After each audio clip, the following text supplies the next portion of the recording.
well as people who are ordinary, average, honest, decent, hardworking Singaporeans. Yeah. So we are an inclusive party and we are a broad spectrum party. We don't discriminate against anyone. Yeah. And, PAR's 4 main points with regards to this election and as well as much earlier we are talking about is cost of living. So cost of living affects everyone. Cost of living is a very broad spectrum topic. It is about food, water, electricity, mobile, internet, as well as public housing. The resale prices keep on going up. So cost of living, do you find that compared to now and compared to 5 years ago, do you feel better today than that you were 5 years ago? That is the question that we should all be asking ourselves. Do you feel better today than you were 5 years ago? So as the crowd slowly trickles in to those newcomers at the back, I urge you all to take out your phone, record, post online, live stream, or take photos and post on social media to support our online. Okay, so I will slowly start introducing the candidates, and let's see who like roll call like that right now. Okay, our first speaker I would like to introduce is, as I was saying, PAR attracts all people of all walks of life, but a very concentrated profession. I also don't know why, but within our party, we have got a lot of educators. Educators are very important in our society, our community, and our nation. Educators are basically teachers, can be from your preschool teacher all the way up to your university lecturers. They ensure constant, continuous, and consistent learning throughout life. So we have with us adult learning educators as well as school tutors among our midst of candidates here, as well as lecturer and private school lecturer and private educating school director, as well as a preschool teacher amidst our midst. So we are concentrated on educators and teachers. So that, with that being said, our first speaker is an educational school director, a private educational school director, as well as in his fun fact, in his own time, he's a musician and he plays guitar, and he's a Beatles fan band, and he won a contest for the Beatles contest in 1999. So Mr. Silvermani, I would like to invite. A round of applause to Mr. Silvermani, please. Yeah. Thank you, Prabhu, for a very outstanding and long introduction. Good evening, everyone. So we are here. I hope more people are moving in slowly. So we are talking on behalf of PAR, People's Alliance for Reform. And we are basically asking Singaporeans, can everyone hear? We want everyone here to be the change you want to see in Singapore. Do you agree? All right, so you're with me. And my fellow residents of Tanjung Pagar GRC and Singaporeans, a warm welcome to our rally. Tonight, I'm not here to tell you what you think. I'm here to remind you of what you already know deep in your hearts. Things are not the same anymore. The cost of living is rising like never before. Groceries, electricity, daily essentials every month feels heavier. Cost of living is burning a hole in your pockets. be the one who stand up and says, enough is enough. Do you agree? Can you say it louder? Hope I'm not too demanding. By the way, change you want to see in Singapore, so you have to vote wisely. Jobs and income security is getting harder. People are working harder, longer, but not getting ahead. If you feel that struggle, be the voice that calls for further and fairer policies, real support and dignity in work. Be the change you want to see in Singapore. And let's not talk about immigration. Singapore has always been a global city. But if you feel your opportunities shrinking, if you feel like a stranger in your own land, you're not alone. It's not about shutting doors. It's about protecting your own. Even as we welcome others, be the change you want to see in Singapore. Education. Our kids are grinding from the age of 6. High stakes, exams, stress, tuition, and so forth. Are they getting the jobs? Are the income secure? What about the future they were promised? If you say no, then let's demand a system that values skills, creativity, the real world abilities. Be the change you want to see in Singapore. So you have to give us your support. Housing was the pride once upon a time, and now it is pricing people out in their own land. Young couples waiting years. Older folks downsizing their dreams. If you feel the weight of home you can't afford, be the one who demands better. Be the change you want to see in Singapore. And our parliament, it is supposed to be your voice, your dreams, your needs. If you feel like it's become a rubber stamp, super majority, and a quiet room when it should draw with debate, then, my friends, it's time we change you want to see in Singapore.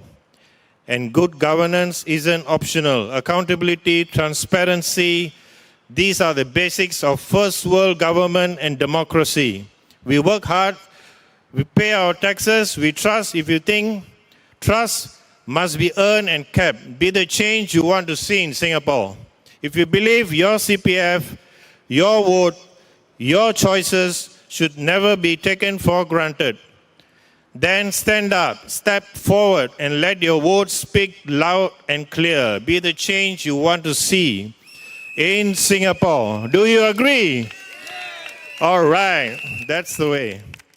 Singapore belongs to you, not just a few, not just to elites. It belongs to all of us, the workers, the dreamers, the elders, the youth.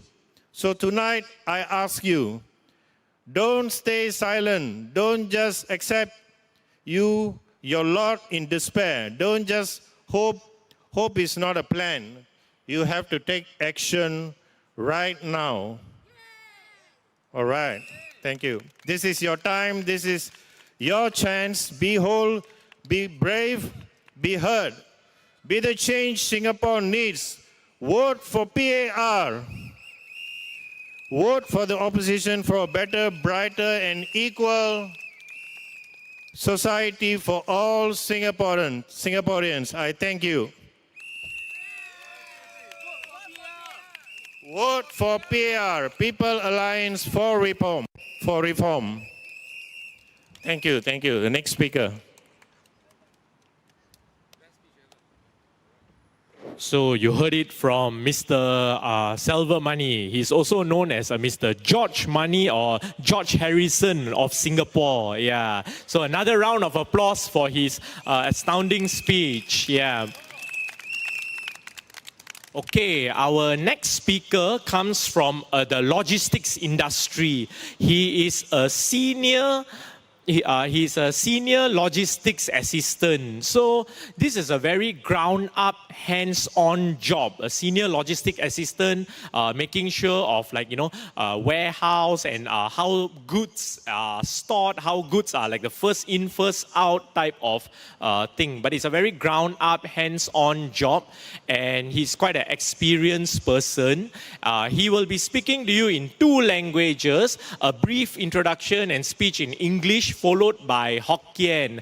Mr. So Lien Chai, also known as LC So. Give it up, please. Hello, good evening, everybody. My name is So Lien Chai. So I'm first time in the stage talking to many people. Sorry. So, just a brief introduction. I'm a local. I'm born here. Luckily, I got a job. But not everybody might get a job. This is my 3rd job, I guess. But I've been walking around the ground. People, those graduates, they're going to find a job. I find that it's a sign of concern because they can't get a job. Then the cost of living. Yeah, we get some GST rebate, whatever, but then how long would it last? I don't think so it can last that long, right? And then they're increasing. So in brief, because whatever I'm going to say, the next speaker will elaborate more. So instead of speaking in Mandarin, maybe I would say in Hokkien. My Hokkien is not really real Hokkien, but then I'm a Hokkien. Trước đi tiêu liệt tôi liền trái, Kim mi lại cho cả những con người. Tôi thì cái đi con, nó đang tại địa lăng, cái hủy long thì kinh quái. Nếu cái gì nó cũng hủy à, quan là东西不简单啊，老实讲，跟你讲。nếu cái vấn đề thì cũng có cái cũng về thế này kia bảo bị nghiệp bộ căng rồi, đâm đi được hoạt tô grab, qua phong bùn lại năng cá công, bây giờ cái trên tiếp bông à, căng, cái này chân, thằng cái tổ cái chờ bộ căng, bây giờ cái tìm đi ông chân thì hơi bận hoạt, bây giờ lần tới video chân lăng, này làm bình à, học bùn nó, cái này con. Nếu xin lắng lại,ที่ในกองมิงมันก็ไม่ได้น่าหลายว่าด้านใต้บัดอีนั่นแกคุยกันจะไปคุยว่าที่กันที่ไปกันงั้นน่ะแล้วจะบอกว่าที่ใต้ดีก็ที่บุษมีอย่างกงเวยที่ว่ากงเวยที่เขาถอดไปแล้วยังจะการที่จะนั่งกงเวยทุกแต่เกที่ใต้เที่ยงว่าโอ้ยเอาไว้หลังเกกงมิงแกตัวเดียวOkay, thank you. That was a short and sweet speech by Mr. So Lien Chai. So we have heard from Mr. Silvermani that Singapore belongs to Singaporeans, not like some of our PAP ministers quite a while ago said that Singapore belongs to everyone. Singapore belongs to Singaporeans. That is exactly what I'd like to point out on. So Singaporeans must get first rights to employment, education, and entrepreneurial opportunities. And that is just my short interjection while I'm doing my MC role. I double up. Later I will speak as well.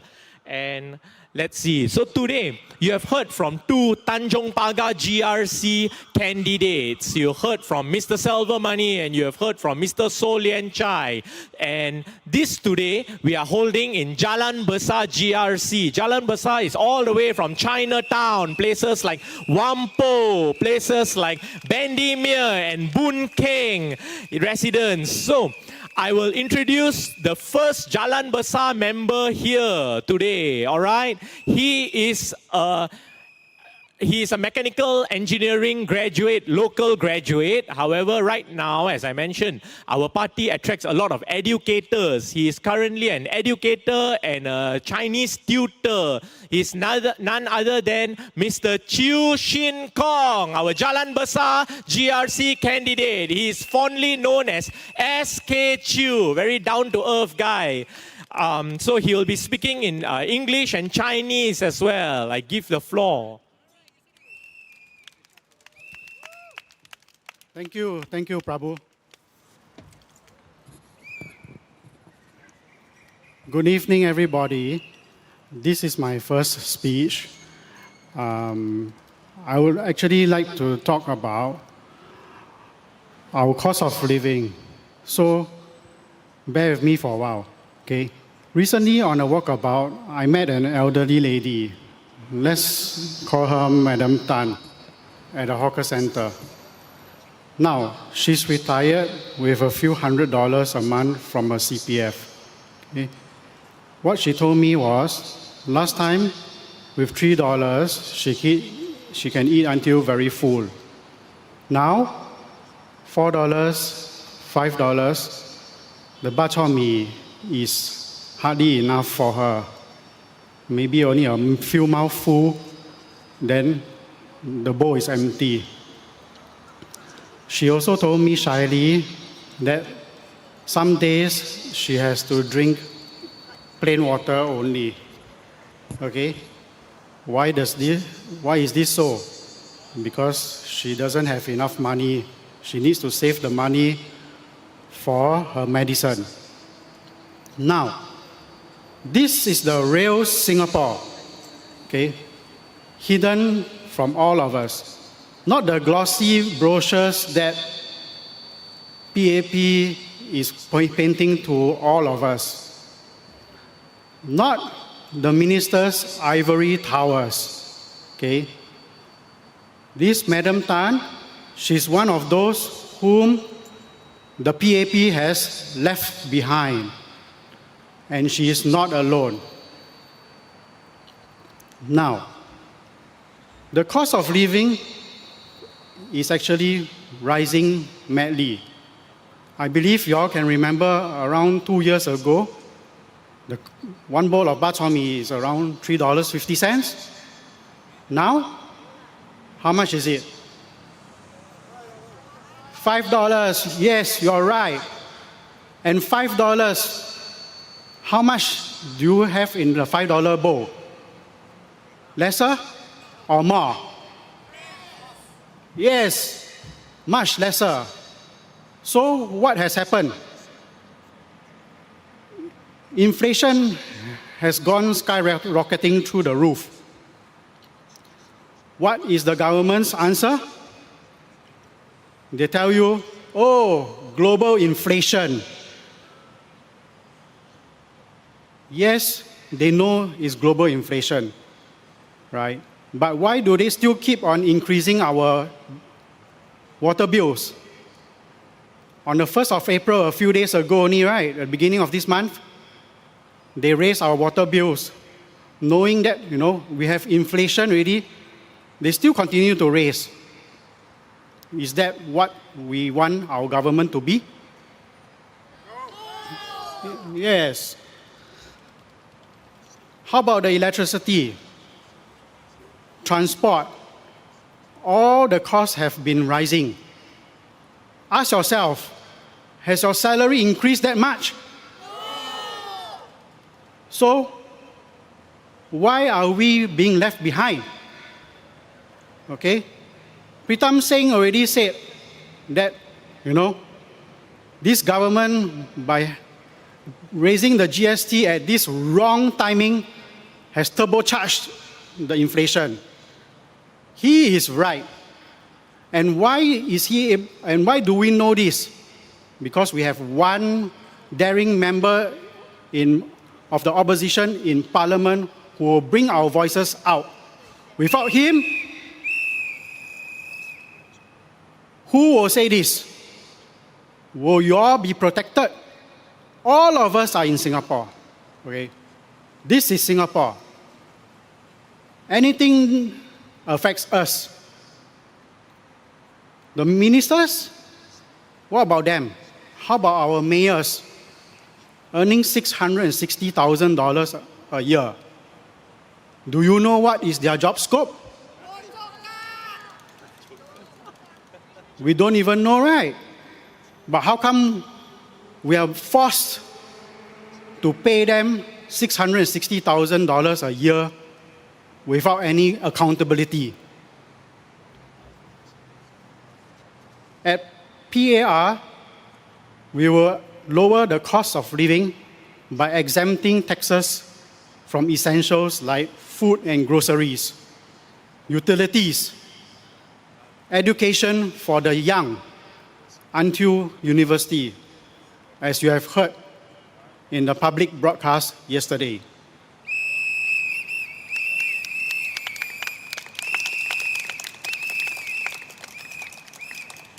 Healthcare and medical services also will be brought down.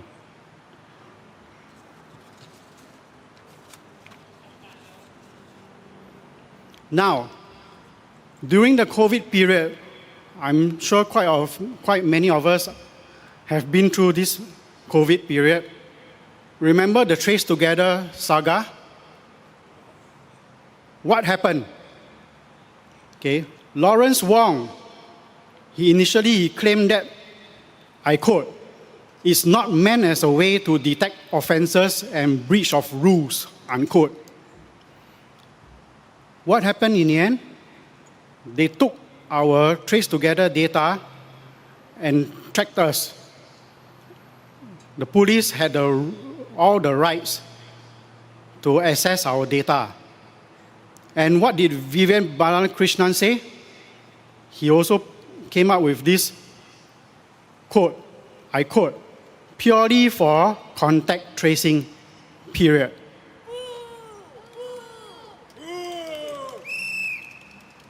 Now, how can a minister, okay, who has been paid millions of dollars come out and say that he had not thought of the CPC that will be invoked to pull out our data?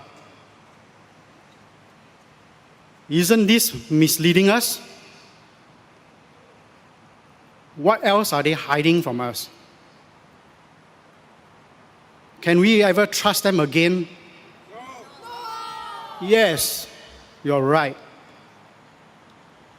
If elected, we will ensure that there are checks and balances. No blank checks for PAP.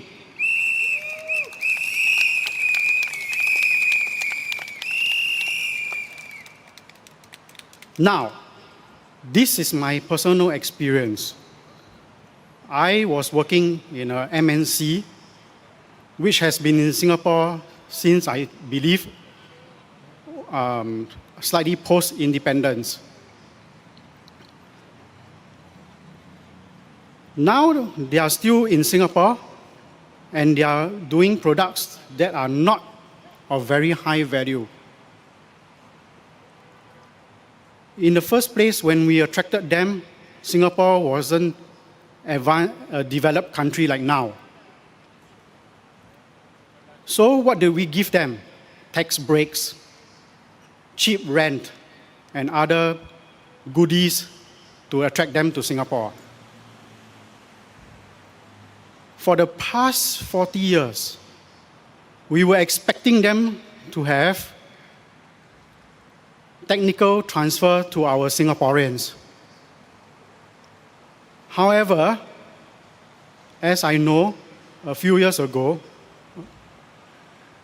when I was there, most of the top management, the topmost management is still a foreigner. Why is this so? We have given them close to 40 years to transfer their technical know-how to our Singaporeans. Are our Singaporeans not capable enough to pick up such simple skills and knowledge? Yes. We have university graduates from NTU and NUS, always ranking top 10 in the global surveys. So, why are they ranked top 10 but still not highly appreciated by these MNCs, sorry? Because, I should refer you to one of my TikTok videos, okay? I interviewed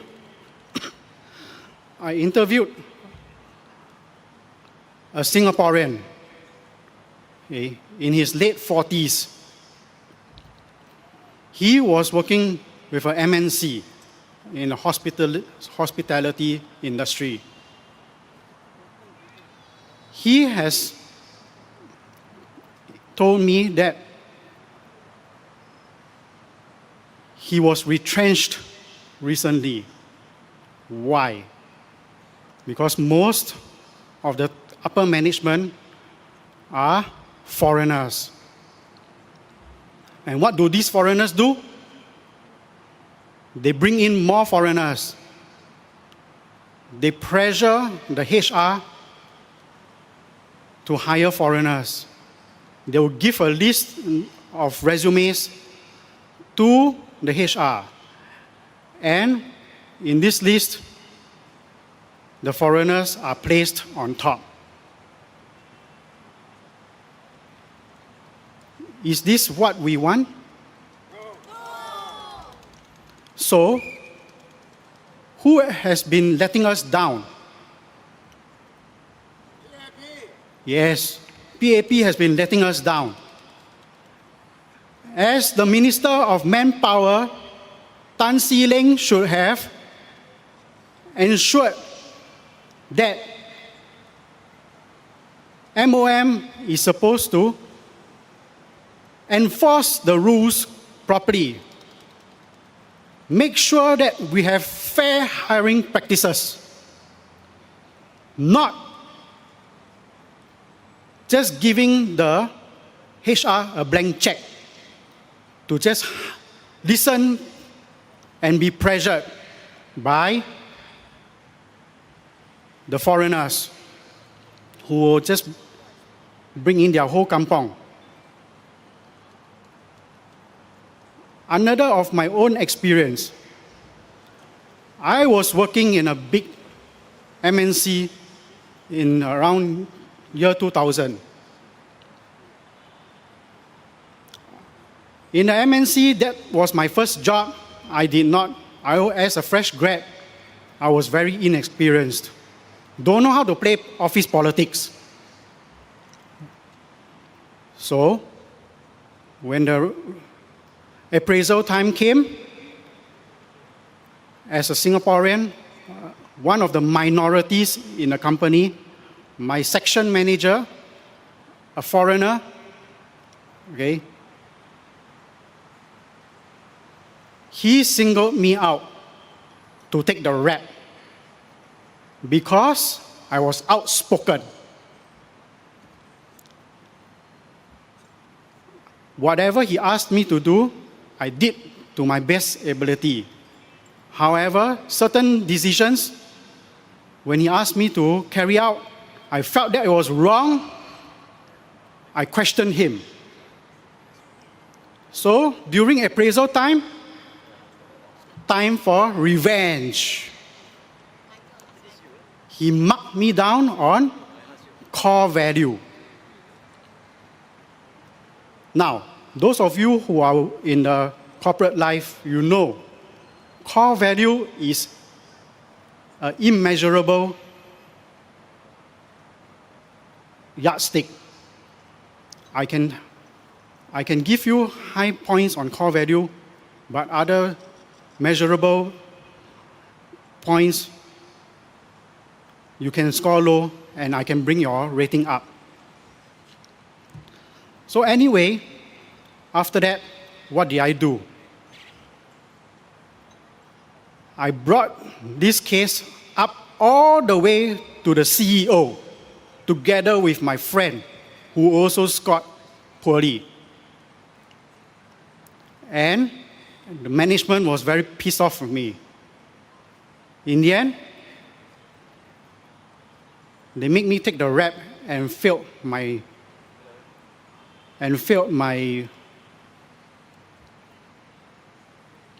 probation.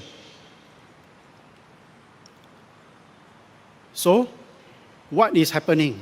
You can see for yourselves. Okay, foreigner starting to bully Singaporeans since year 2000. As a Singaporean, I dare to stand up against my section manager and go all the way to the CEO. If I'm elected into parliament, I will dare to speak up for all of you.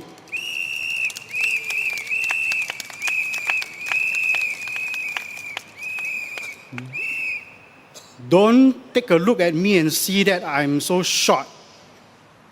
I don't dare to do anything. Okay? I will fight all the way as long as it's morally right. We will do the right things for Singaporeans.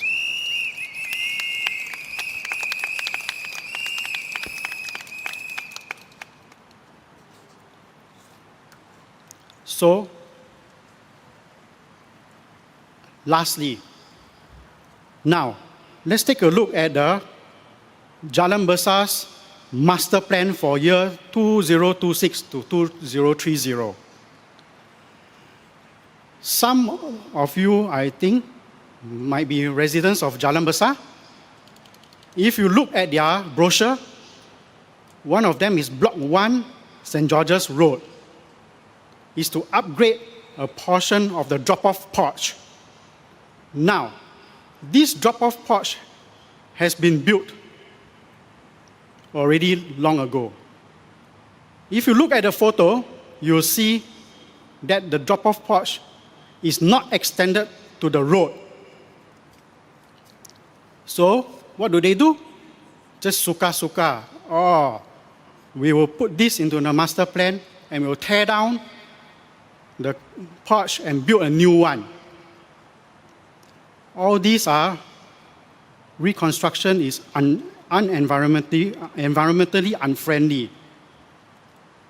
Do you think that your ministers or their MPs will just suka tear down their renovation in their house and build new one?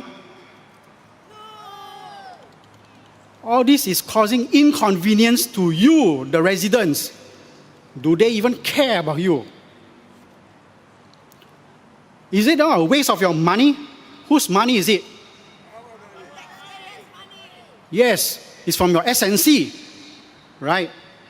If we are elected as MPs, we will not stand for such irresponsible profligate spending.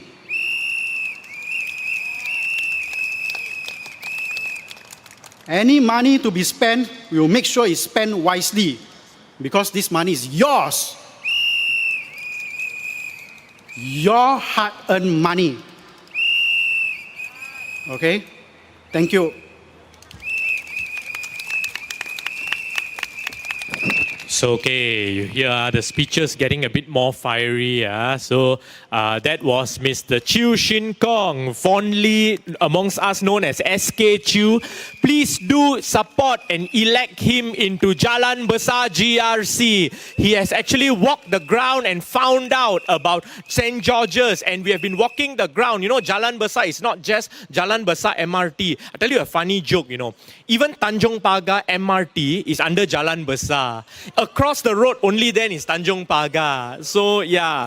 So, Jalan Besar GRC spans all the way. It's Jalan Besar GRC in some ways. You can call it the London or New York of Singapore, because it covers Raffles Place and Tanjong Pagar, the CBD areas as well. So, if we take this is something like the capital of Singapore, Jalan Besar GRC. It covers the central financial districts.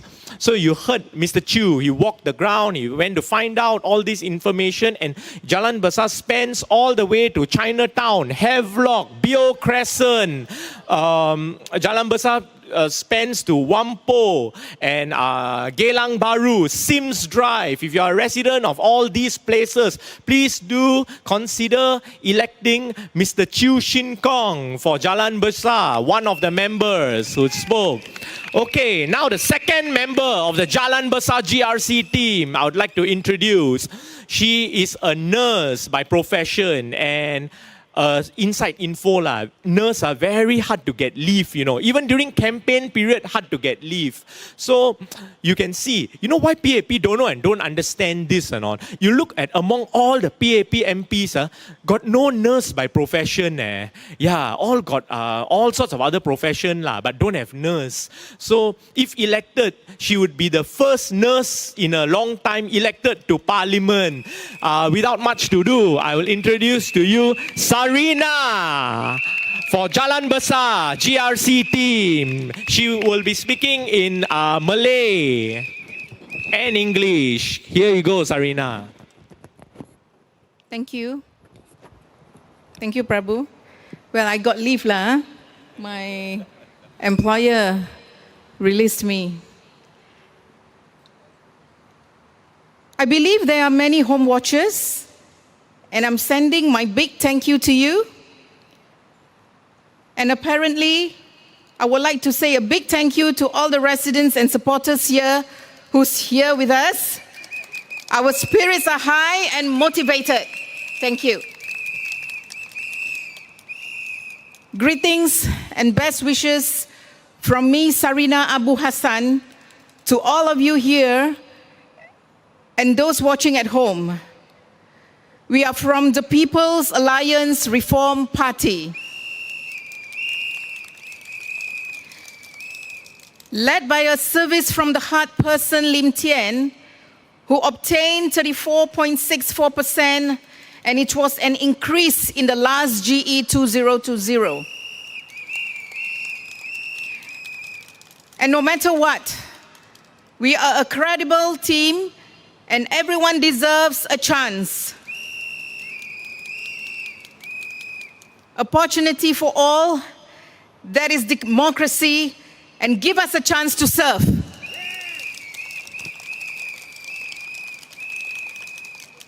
This is the moment. 3rd of May is the polling day. So this time, vote for PAR. Vote for People Alliance Reform Party. Respected brothers and sisters, there is no check and balance in the state system. So the opposition are like QCs who ensure the approval of a product and is not experimenting. We will not waste this opportunity. This is our opportunity to prove that we are ready to serve you, the people of Jalan Besar. PAR has been working hard behind the scenes. PAR is here for equality. And this is the time our team are equipped and ready, and we have the physical and mental ability to lead. Not only we want to engage you, we want to work with you and walk with you into the parliament and push for free food, health care, and education for school-going Singaporean children. Next, with no emotional, mental, and physical stress, married couples can help to boost our fertility rate. Don't you think so?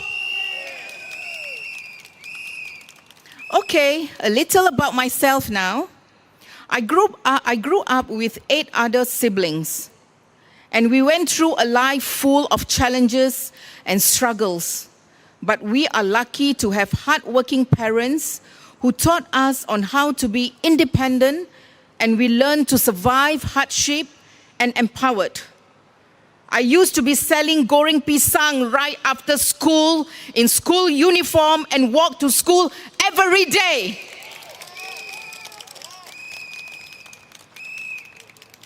If elected, I will find measures to timely and consistently reaching out to residents who are unemployed, loners, and sole breadwinner. Supporting every layer of residents, spreading equality, I will raise questions like specific role of CHAS cards and its colored-coded tagging to household status. Next, consistent and human approach mentally, physically, emotionally, and financial means for the young and newly diagnosed moderately heavy medical conditions that can cause struggle to cope, and children included.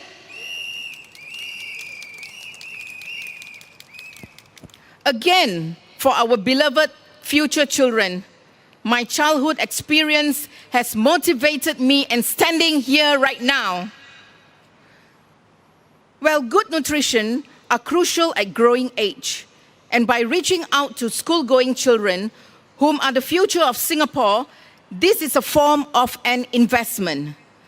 Good balanced nutrition will definitely boost their well-being, and with that will hinder mental hiccups and malnutrition as they grow along. And not forgetting our beloved elderlies, you deserve free transportation and away with the tapping of cards at each rides. You can then concentrate on yourself and mobility. This is what PA believes in, a transport reforms. People of Jalan Besar. People of Jalan Besar. People of Jalan Besar.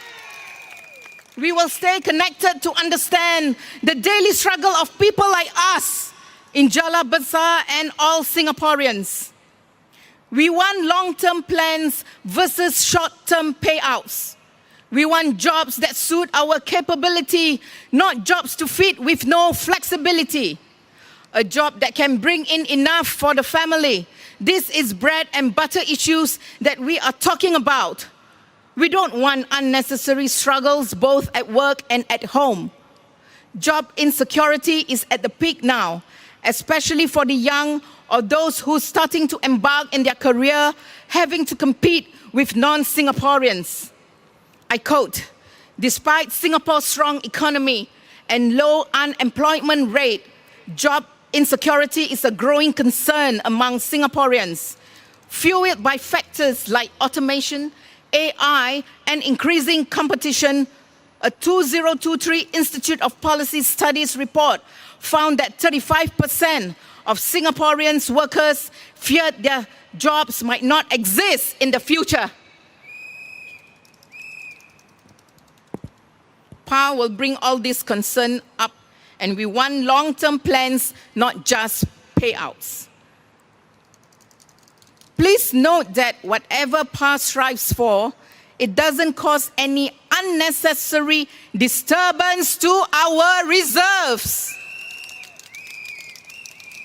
We are not here to take over the government or destroy them. The people of Jalan Besar and all Singaporeans, we will walk with you and listen to you with our heart and human ability. We are honest with integrity, and we do what we say and say what we do. Vote for People Alliance Reform Party.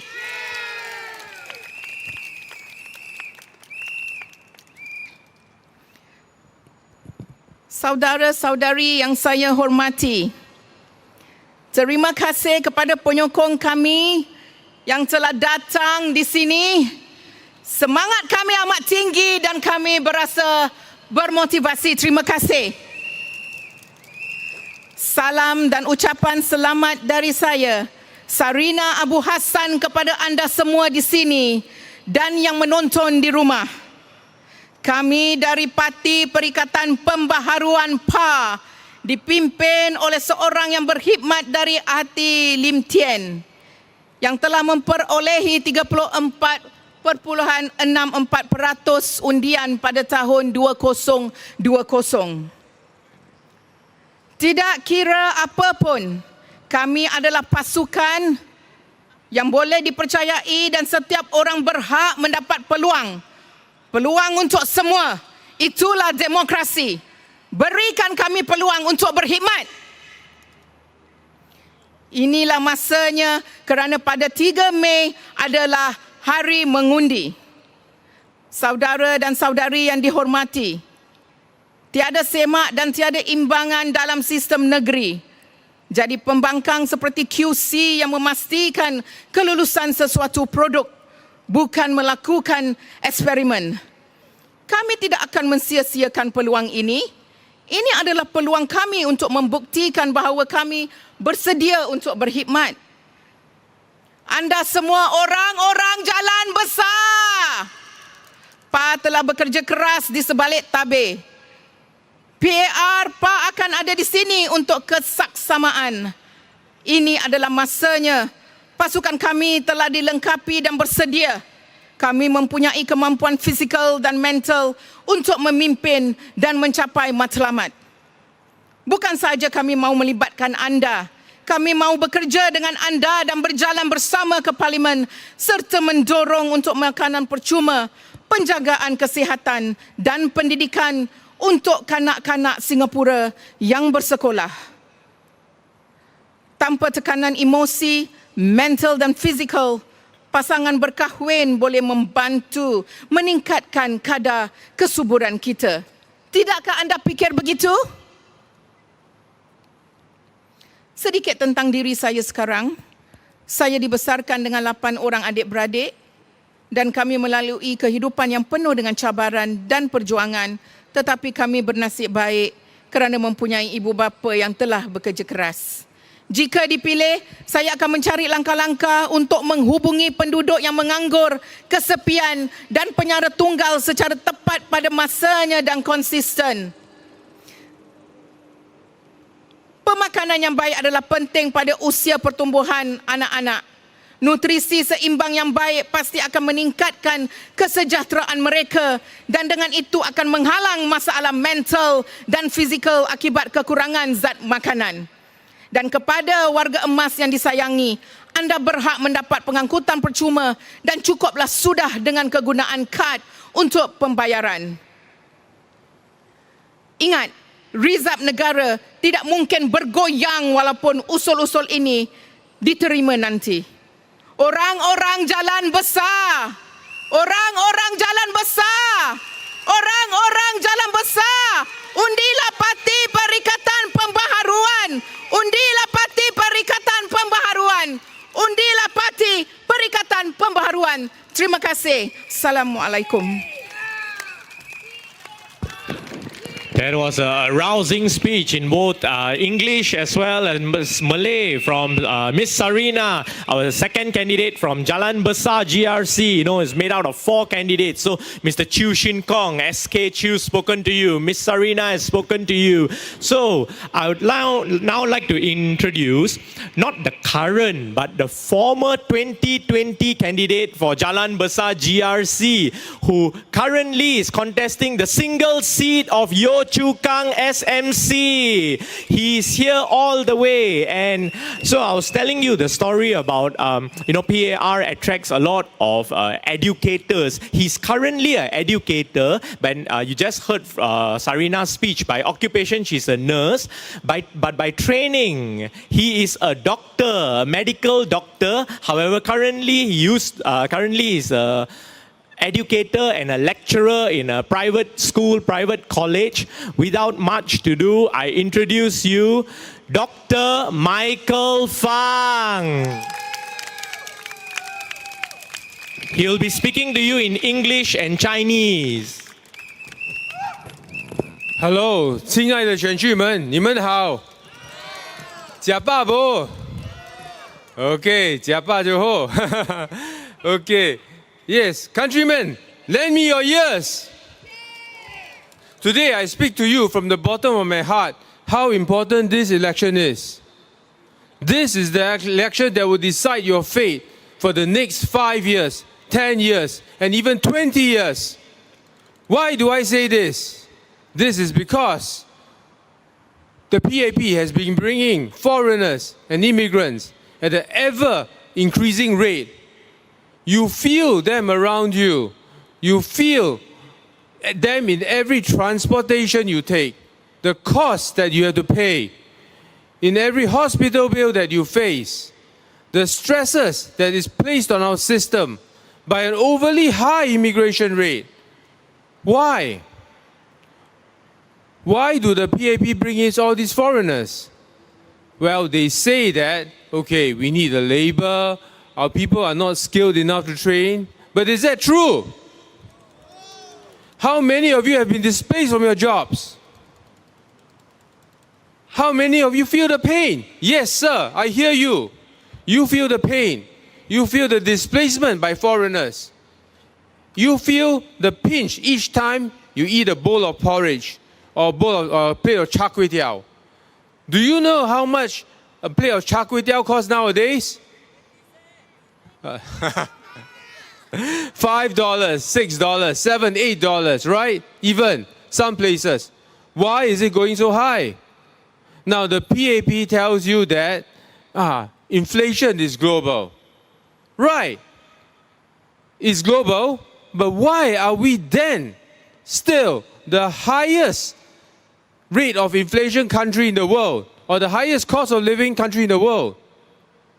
To run a race, to be number one, don't you need to put in extra effort? Yes. So basically, not just global factors, local factors have also caused the inflation. So therefore, what we seek to do, what PAR seeks to do, is to firstly address the cost of living issues. And one of the first steps is to bring down GST. Because what did PM Lee tell you in the past? He tells you that unless there is profligate spending, GST should not be 9% or should not increase. Yet, what have they done to you guys? They have raised GST from 7 to 9%. And do you know how much a cup of coffee costs nowadays? Yes. And after election, it's going to get worse. So, let me ask you what affects the most important question of your life. What are you going to eat for tomorrow? What are you going to eat in 5 years? What are you going to eat in 10 years? With your retirement savings, especially for retirees, how much they can save and spend is only a limited amount. With each passing stage of inflationary measures that the PAP government does, your reserves are actually shrinking. Your money in the bank is actually shrinking in terms of purchasing power. Last time, for example, you could buy 100,000 maybe, cups of coffee or 2,000 plates of char kway teow. If you can buy only 2,000 plates of char kway teow in the past, right, before 2020, now it's probably like 500, right? You see what's going on? Right, with the progress, unchecked inflationary policies of the PAP, what will happen to you if there's no opposition in Parliament? Already, there are so few. We seek every one of you to bring us into Parliament so that the PAP policies can be checked, so that we can have a future, so that we can have a life. We need all this in our hands. So guys, please take back control. Yes. Now, we are talking about the savings of elderly people. How about young people? Don't they need to accumulate savings as well? That is why, sirs and gentlemen, we need to make a stand. We can no longer allow the fear tactics of the PAP to intimidate us. It is time to make a stand. Maybe our last one.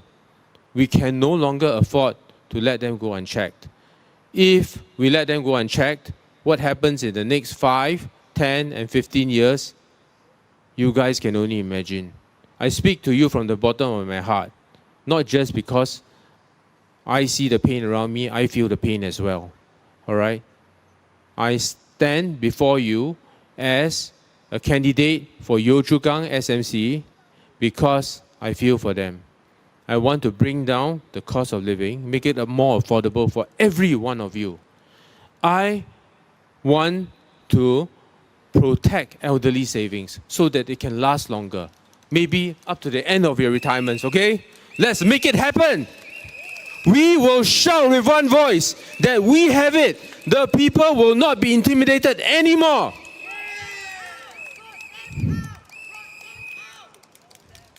Next, I want to protect Singaporean jobs. Protecting Singaporean jobs must be our first priority, because if we don't protect our own jobs, who will? When the government brings in so many foreigners and sign humiliating treaties such as SECA, giving our rights away to our naturally born jobs as Singaporeans, what do you say about this? Yes, boo, it's an outrage. It is a national humiliation and outrage. SECA is a treaty that should be torn, not just because it is signed with the Indian government, but any government that wishes to import its citizens wholesale into our country. We must take back our pride, our dignity, and our future together again. Say yes to the people. Lastly, I would like to say, let's make healthcare affordable for every one of us. Let's make transportation affordable for every one of us. Let's make our lives more dignified for every one of us. How will Labubus, yes, I don't even want to pronounce their name because it is below my contempt. I do not want to think of a citizen depending on dolls and Labubus and free giveaways, CDCs, ice creams, fish and eggs given to citizens as if they were beggars. No! Our citizens have pride in them. Our citizens are born and bred of Lee Kuan Yew's spirit and iron and fire. We will bring back Lee Kuan Yew's spirit in the opposition. We will show them what the people are made of. Long live the people! Merdeka! This, we will take back control. We will take back our dignity. We will take back the pride of the people. We will build the vision that Lee Kuan Yew has built for us. Majulah Singapura! That was arousing from Dr. Michael Fang. So, since Dr. Michael Fang brought out Lee Kuan Yew on a much softer, sober note, I would like to quote his son, Mr. Lee Hsien Yang, mentioned, the PAP of today is not the PAP of Lee Kuan Yew, which is rather unfortunate. We hope that now someone, when on my walkabouts, people were confused between PAR and PAP, quite close. You know, the P, you just pull the R already, win already, you know. Yeah, so with that, that was, can I have a round of applause for Dr. Michael Fang once again. After his speech also, I almost forgotten what I wanted to say, you know. Actually, I wanted to say that we are in Jalan Besar GRC at the last 2020 general election.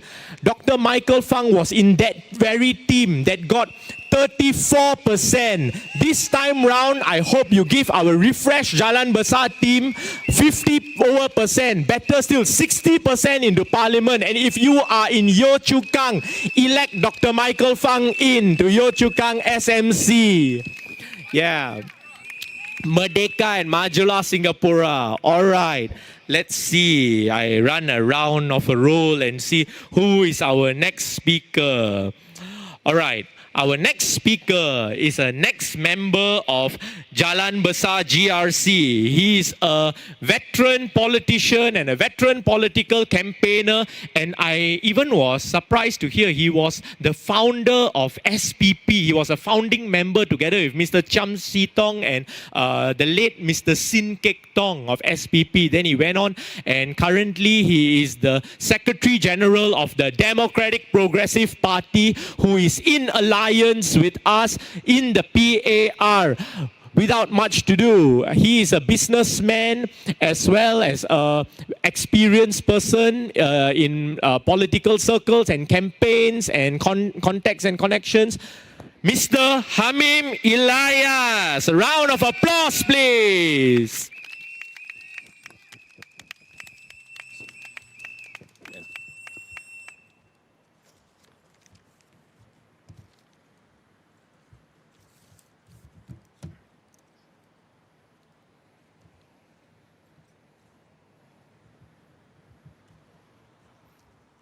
Thank you very much. Good evening, gentlemen, voters of Jalan Besar GRC. I'm happy to see you all here tonight. Make the Jalan Besar GRC alive.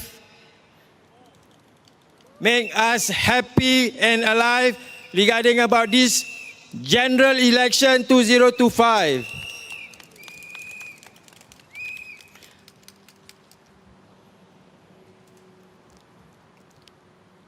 Regarding about the past experience I have with Mr. Chiam Sitong, now we're going to the future about what we have to do because of the PAP policy that not benefit for Singapore. So, I make a coalition with Mr. Lim Tien and PV and the Reform Party together to make us very strong to face the general election, this coming general election. So, in this night, I will talk about the cost of living, priority to the Singaporean jobs, and then the affordability of the housing now skyrocketed until 1 million, 1.5 million. So our children's, they can afford in the future. So we have to talk about this policy. Another thing is the influx of the foreigners, workers in Singapore. So we have to talk about this. Otherwise, another 5-10 years, we all Singaporeans are left behind. So, talking about the cost of living, I and my team at Jalan Besar GRC since 2023, after we formed this alliance, we go to knock door to doors asking what are their problems. But some I feel very sad when they said sometimes they got no food to eat. Sometimes they got no bus fare to go to the bus and take MRT, public transport.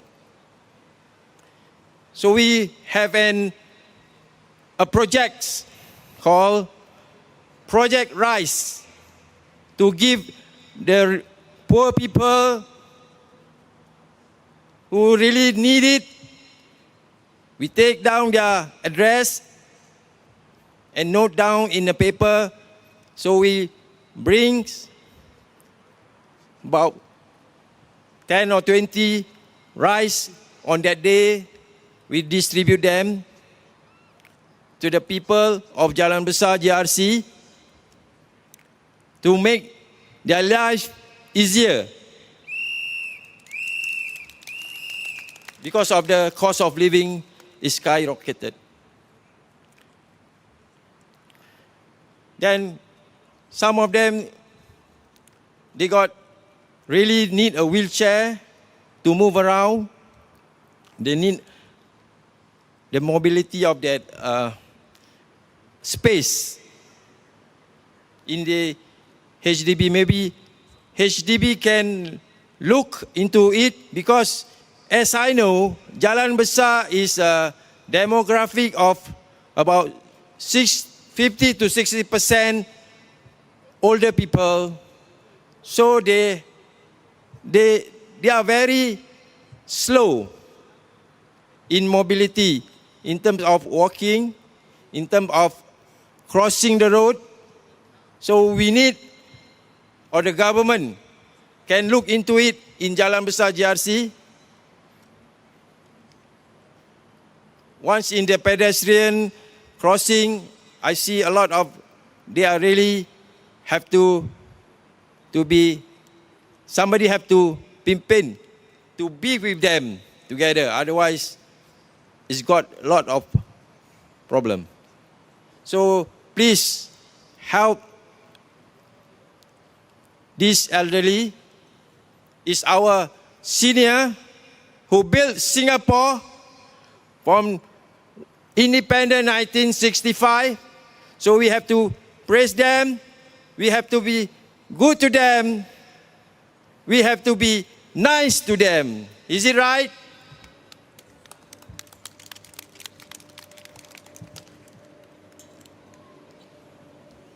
Okay, we're talking about housing affordability. Now the 4-room flat BTO, as I heard, the new one is about 400 to 500,000. When I was in 1990, I buy a house. Actually, it's about 145,000 for a 4-room flat. So now it's about 400 to 500,000. That time, I only signed about with the HDB is about 20 years. That means after 20 years, that's how house is belong to me. So it means my burden is not so high on that time because I can pay until up to 20 years. But now, I see and I look at it about 400 to 500,000 for a 4-room flat. They have to work until they about 60 to 70 years old. I think about 30 to 35 years old. So it's very burden to them. So how to make this affordability of this housing? So we have to debate. So you, Jalan Besar GRC, have to vote for us to go to Parliament to check and to debate about the policy that they don't have in their heart. They have to think about Singaporean, how to think about these people. They got their family later. They got their children to bring it up. So the cost is very high. So I plead you all to vote for us in Parliament with all our PAR led by Mr. Lim Tien, is our Secretary General of People Alliance for Reform.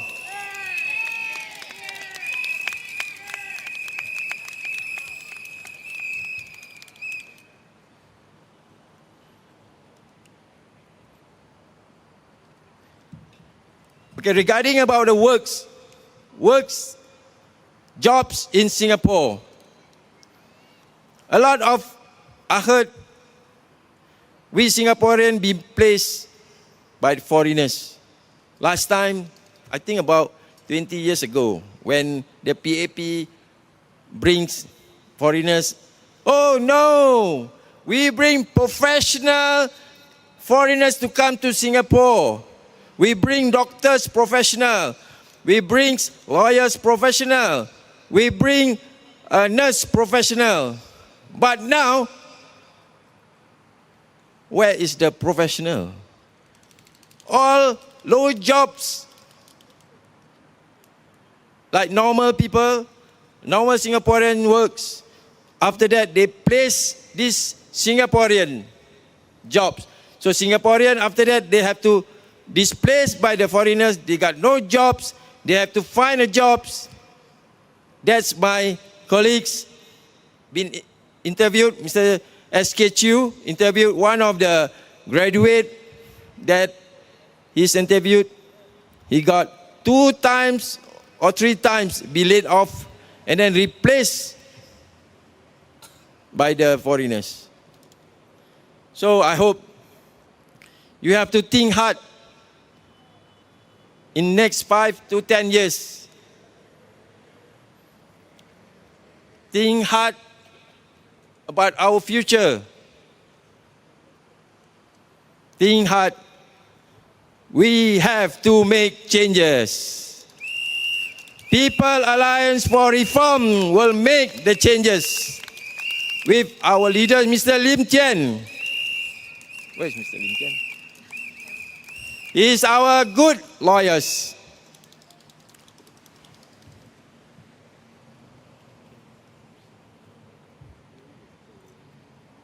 Okay, I wrap it up. Okay. Can I speak in Malay a bit? Okay, selamat malam kepada pengundi Jalan Besar GRC. Saya Muhammad Hameim Elias daripada Parti Pembaruan Rakyat, People Alliance for Reform, mengambil kesempatan ini untuk bertemu dengan rakyat Jalan Besar GRC untuk mengundikan kita PAR, People Alliance for Reform, untuk mendapatkan mandat anda, masukkan kita ke dalam parlimen. Sama semua sekali. PAR, PAR, PAR. Terima kasih. Saya serahkan kepada pengacara.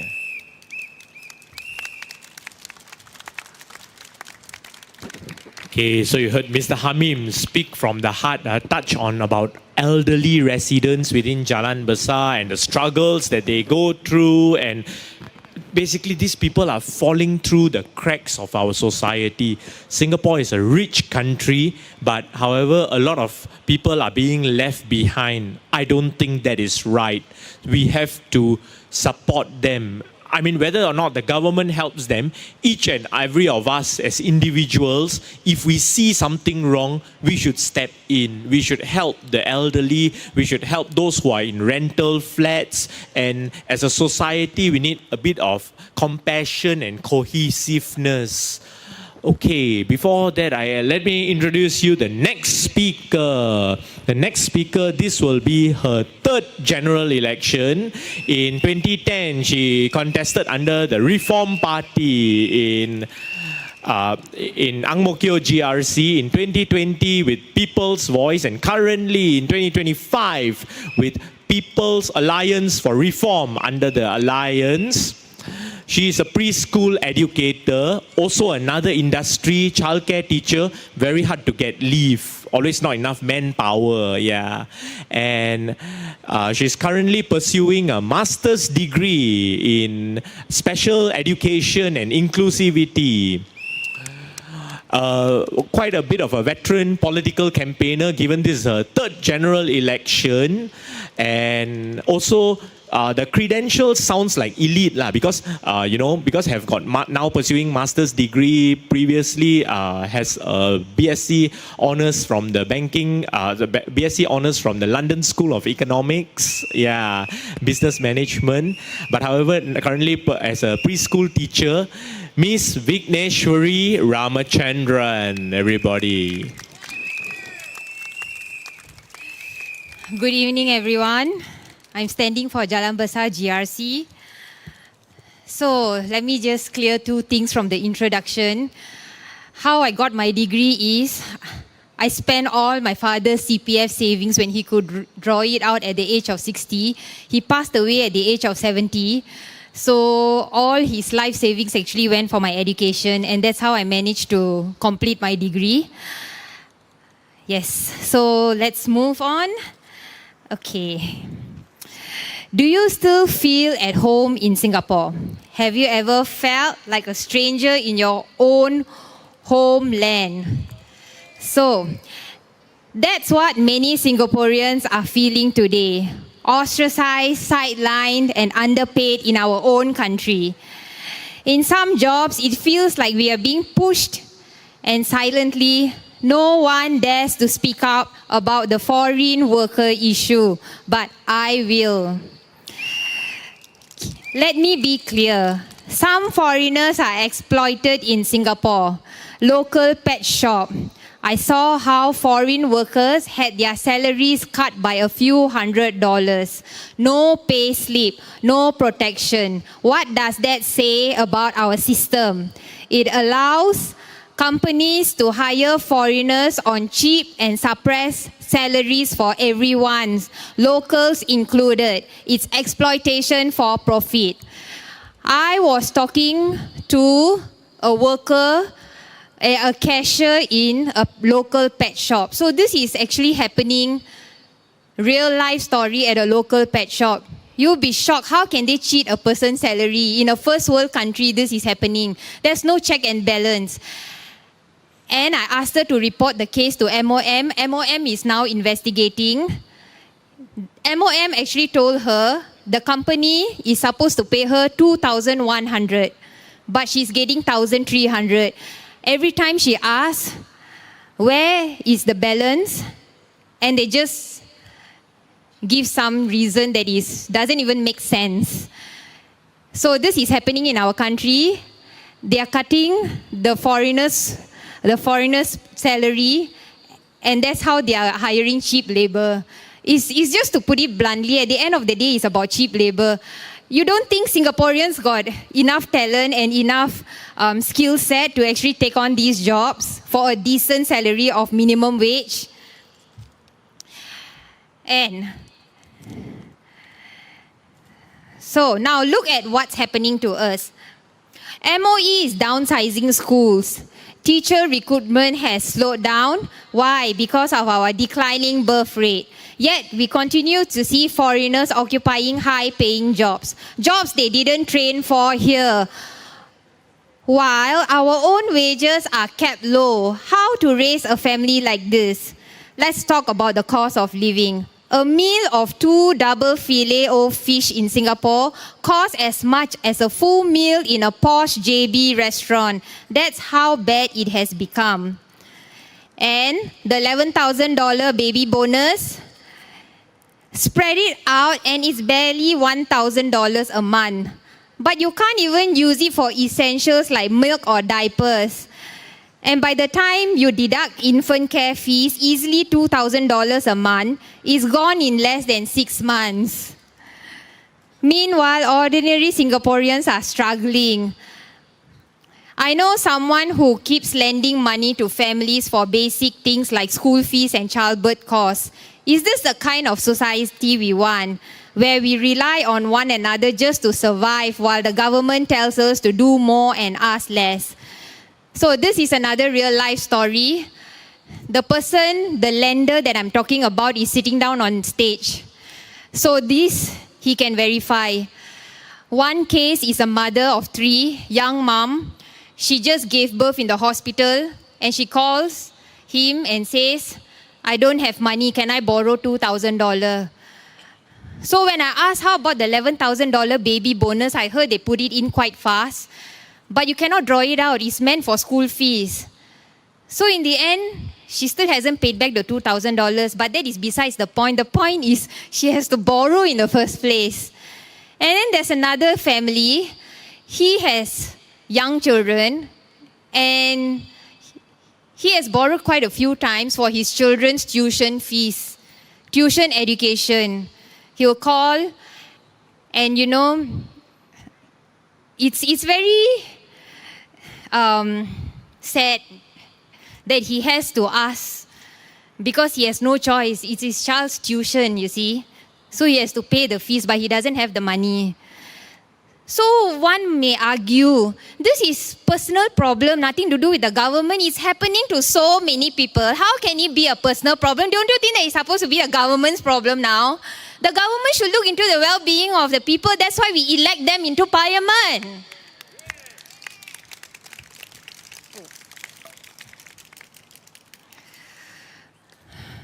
Okay. As for me, a bit about back to the foreigners. So does Singapore love its citizen as much as it loves its foreign labours? And do the foreigners love Singapore back the way we are expected to sacrifice for this country? You ask a foreigner, some of them don't even know Singapore politics. They just don't care. You know, you ask them, you know about Singapore politics? Oh, I don't know anything. But our MPs are supporting them.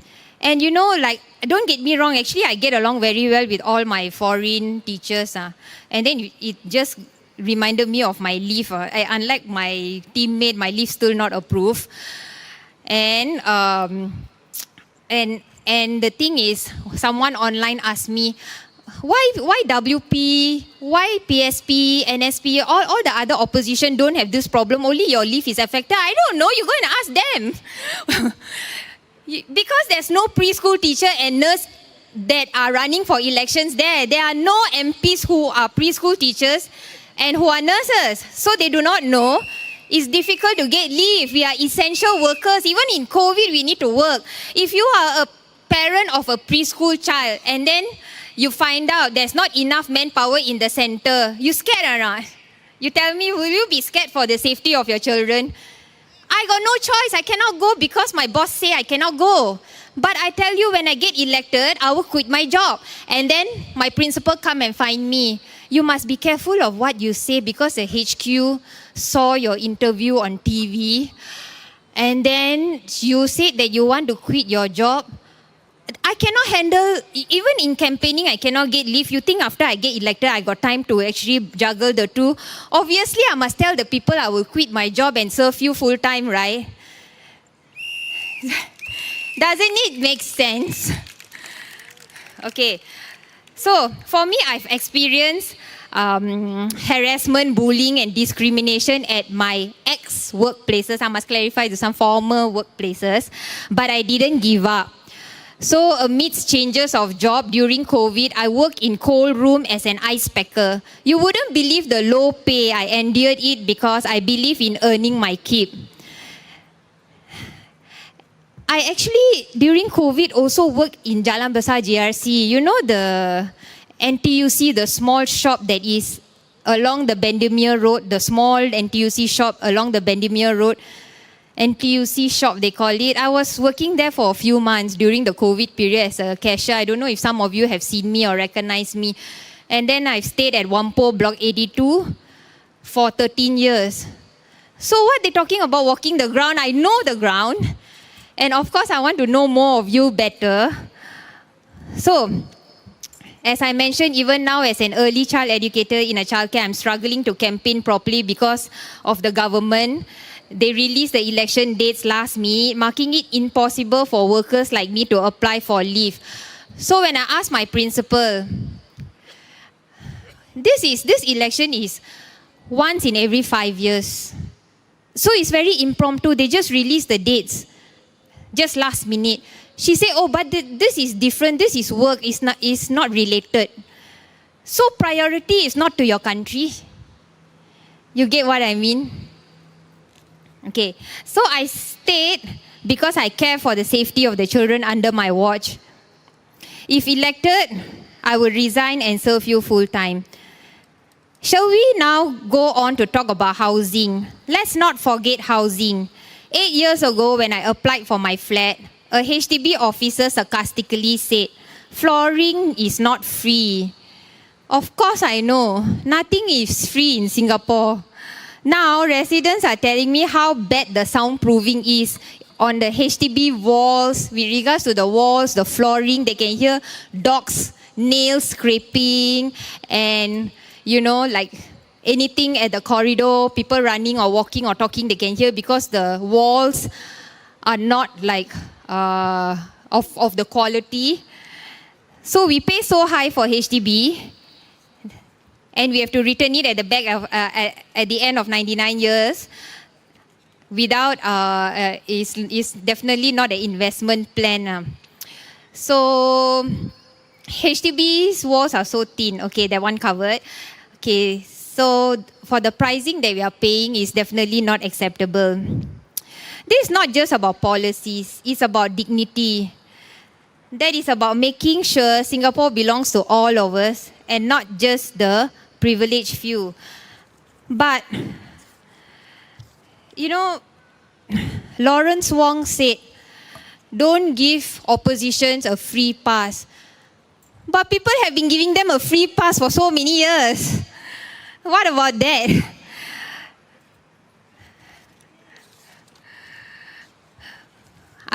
I will enlighten you about who you should vote for Parliament.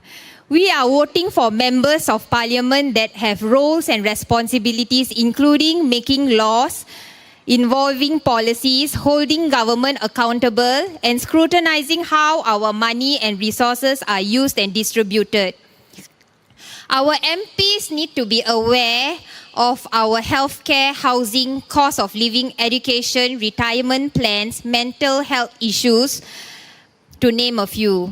They must be willing to listen and take on different perspectives, not always say opposition's talking nonsense, they don't know what they are saying, when they are elected they don't know what to do.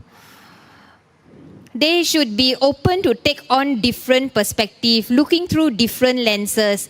They must be open to solutions. They should consider our aspirations as one people, one nation, and one Singapore. 我们是新加坡公民。I am told that the protocol is cannot say the pledge. I can say the pledge in Chinese, but I will just say that I'm a Singaporean and leave it at that. MP should also be ethically convicted towards the benefit of the people, not themselves. They should be fair, respectful, including respecting our viewpoints and for the greater good of all. They are not perfect. They don't need to be perfect. But the MP you elect need to be sincere, putting public interest first and not personal gain. Putting all your interests first.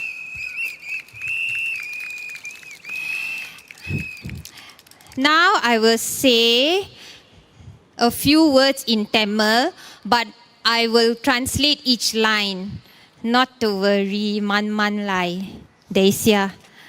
我的 Tamil 慢慢来 மக்களின் நலத்துக்காக தலைவர்கள் முடிவுகளை எடுப்பதில்லை. They don't take decisions in the best interest of the people. அவர்கள் நீதி ஆலோசகர்களிடமிருந்து ஆலோசனை பெற வேண்டும். They need to sought the advice of financial experts in the group. எங்கள் குழுவில் நிதி நிபுணர்கள் உள்ளனர். We have financial experts in our team of People's Alliance for Reform. அவர்கள் இனி நிதியை தவறாக பயன்படுத்தக்கூடாது. அவர்கள் என்றால் PAP.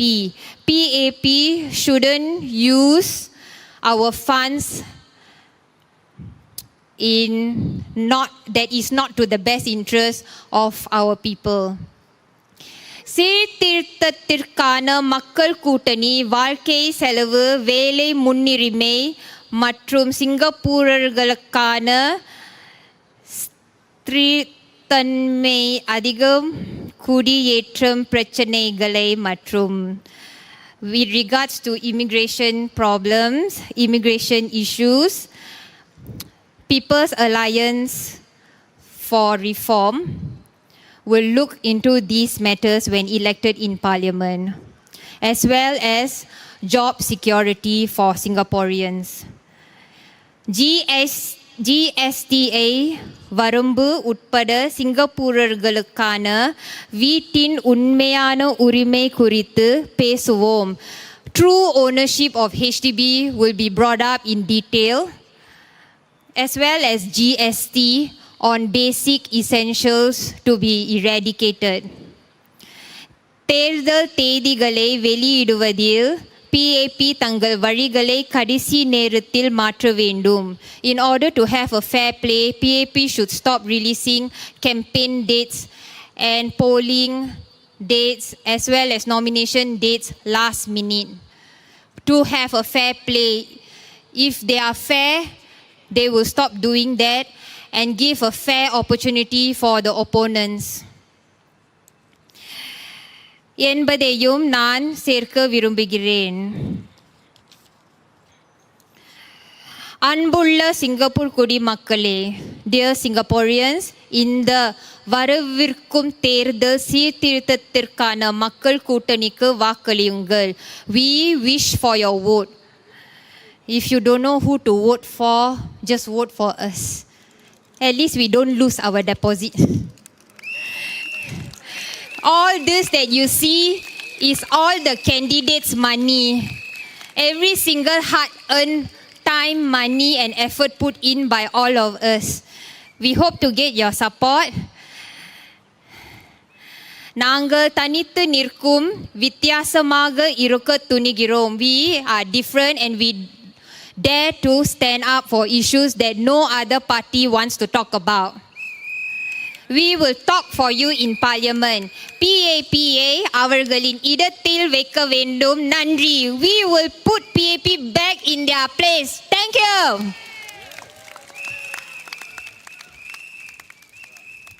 Okay, thank you very much, Vignesh. Okay, I received some feedback from the audience. Hey, I received feedback very fast, not like PAP MP receive feedback, but, sit on it. People have mentioned that we are addressing problems. What's your solution? Okay, we don't have any magical or miraculous solution, but we got some proposals that can work.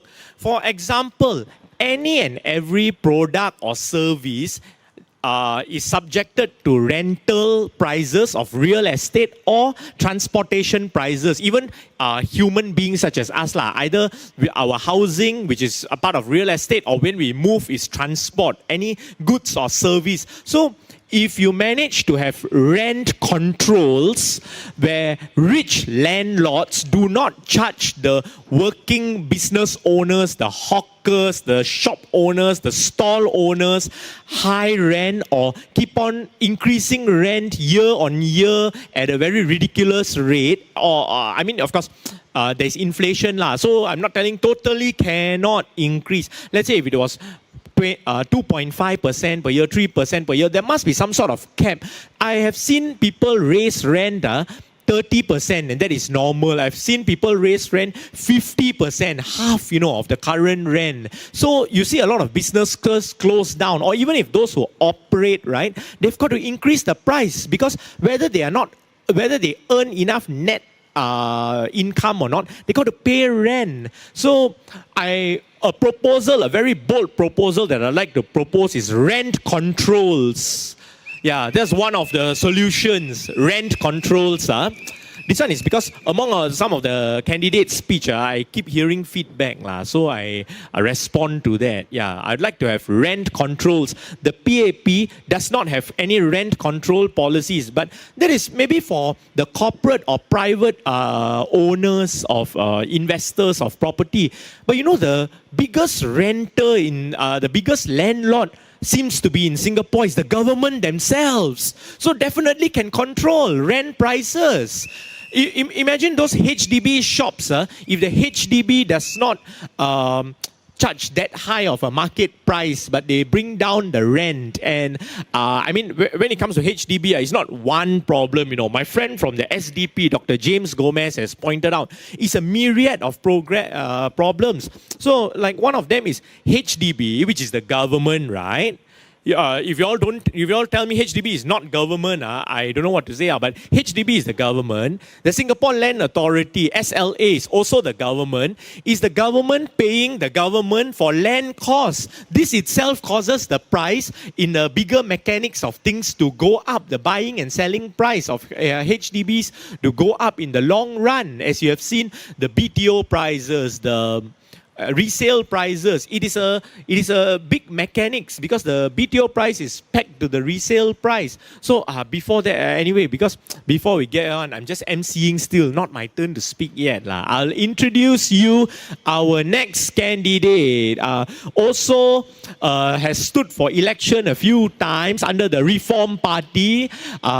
He stood in West Coast GRC as well as Radin Mas SMC couple.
Good afternoon to everyone, especially residents of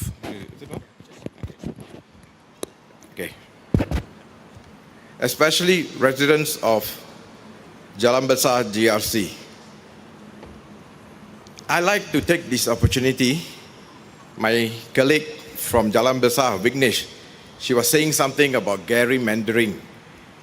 And in the parliament, when Hazel was saying something, Mr. Chan Soon Seng was saying something today, a few days back. We only talk loud during the 9 days. But 9 days is just a short time. But when he was questioned on the gerrymandering and changing of the goalposts on and off, did you notice something back? We don't have goalposts already. We want to put it somewhere else, or this side or left side, because they don't seem to have the ability to fight an election with confidence. They like to rush through. But now I'd like to bring back to you something. Everybody is talking about cost of living. Cost of living stems from many years of falling TFR. We have been losing our age. We are not replacing even the husband and wife ratio of 2. Why? That is something we need to ask. Some people will ask me and tell me, Kumar, Kiana, I like to live alone. I like to have a life companion. Why? Too expensive. If I want to buy a house, 3-room flat, 300,000.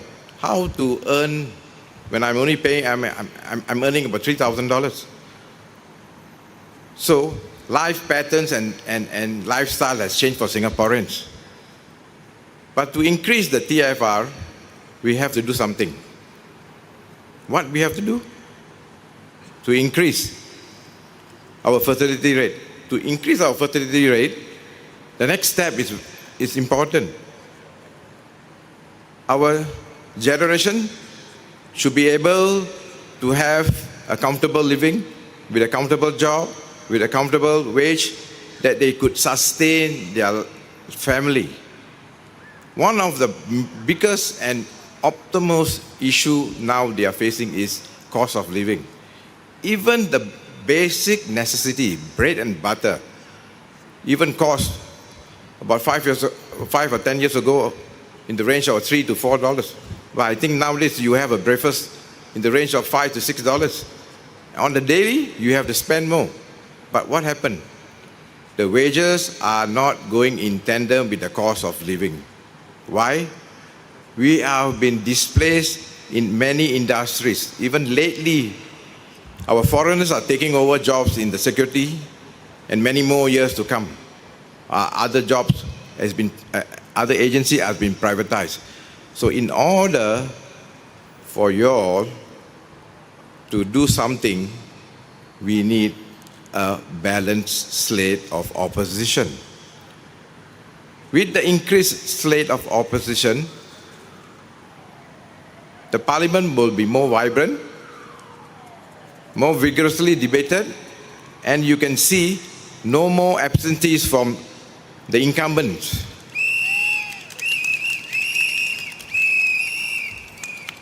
When you start not to put in more opposition, that is what is happening now. But in this May, I believe that more opposition will be elected into parliament this time around.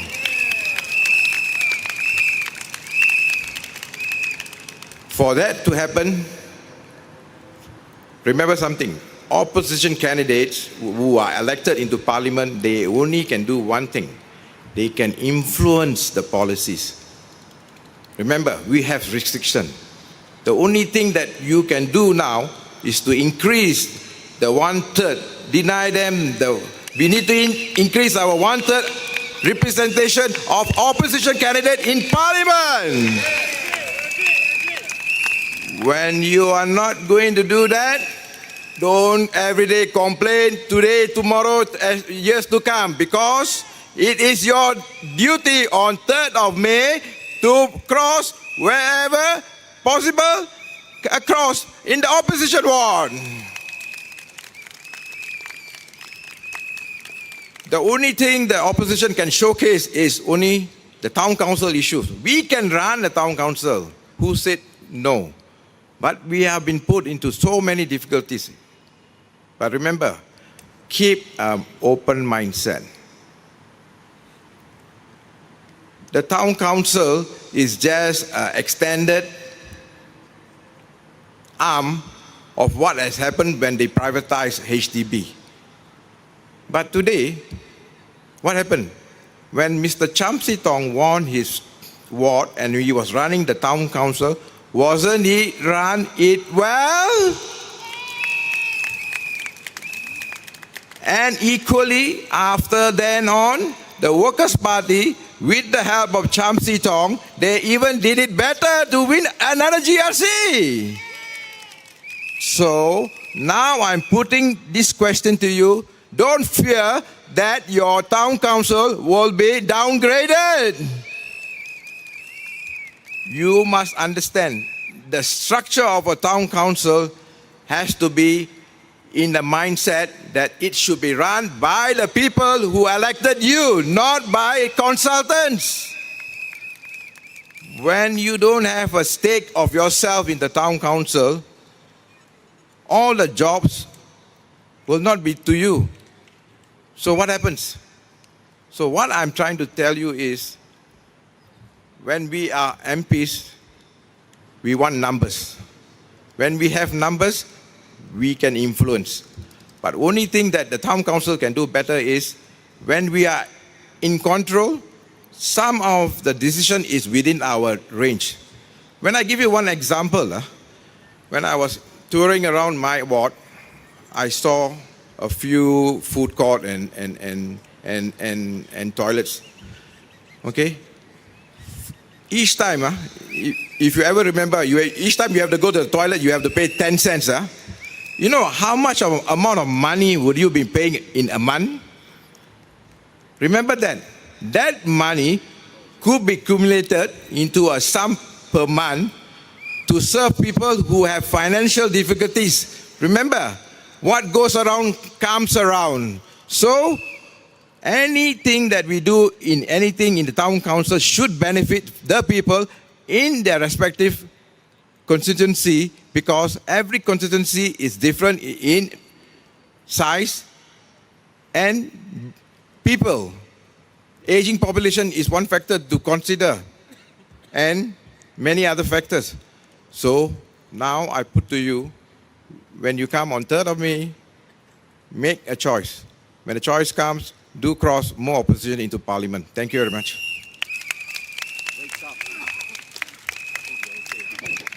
All right, so that was Mr. Kumar, a short one on that, and it was a rousing speech, short and arousing. My next speaker is actually Singapore's only human rights academic and fellow from the University of York, England, and people know who she is roughly. You see, I can see her, the whistles coming similar, the tune to her name.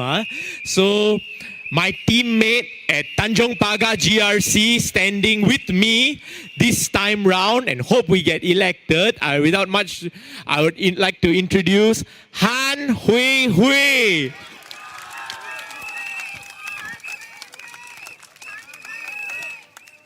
Good evening, Singaporeans! 各位新加坡人，傍晚好！我的名字是韩慧慧，弄的韩慧慧，韩海南人，家己人。我人无惊天，无惊落雨，我人就知道，我的惊的是什么？我人惊的是人民心独当的政策。People are asking, how did we even get nominated when we didn't post anything on social media about our walkabout, about our house visits? The reason is simple. Because we have been walking the ground for the past 15 years. 5 years in Radin Mas SMC. 10 years ago, I held a thank you dinner at Teluk Blangah.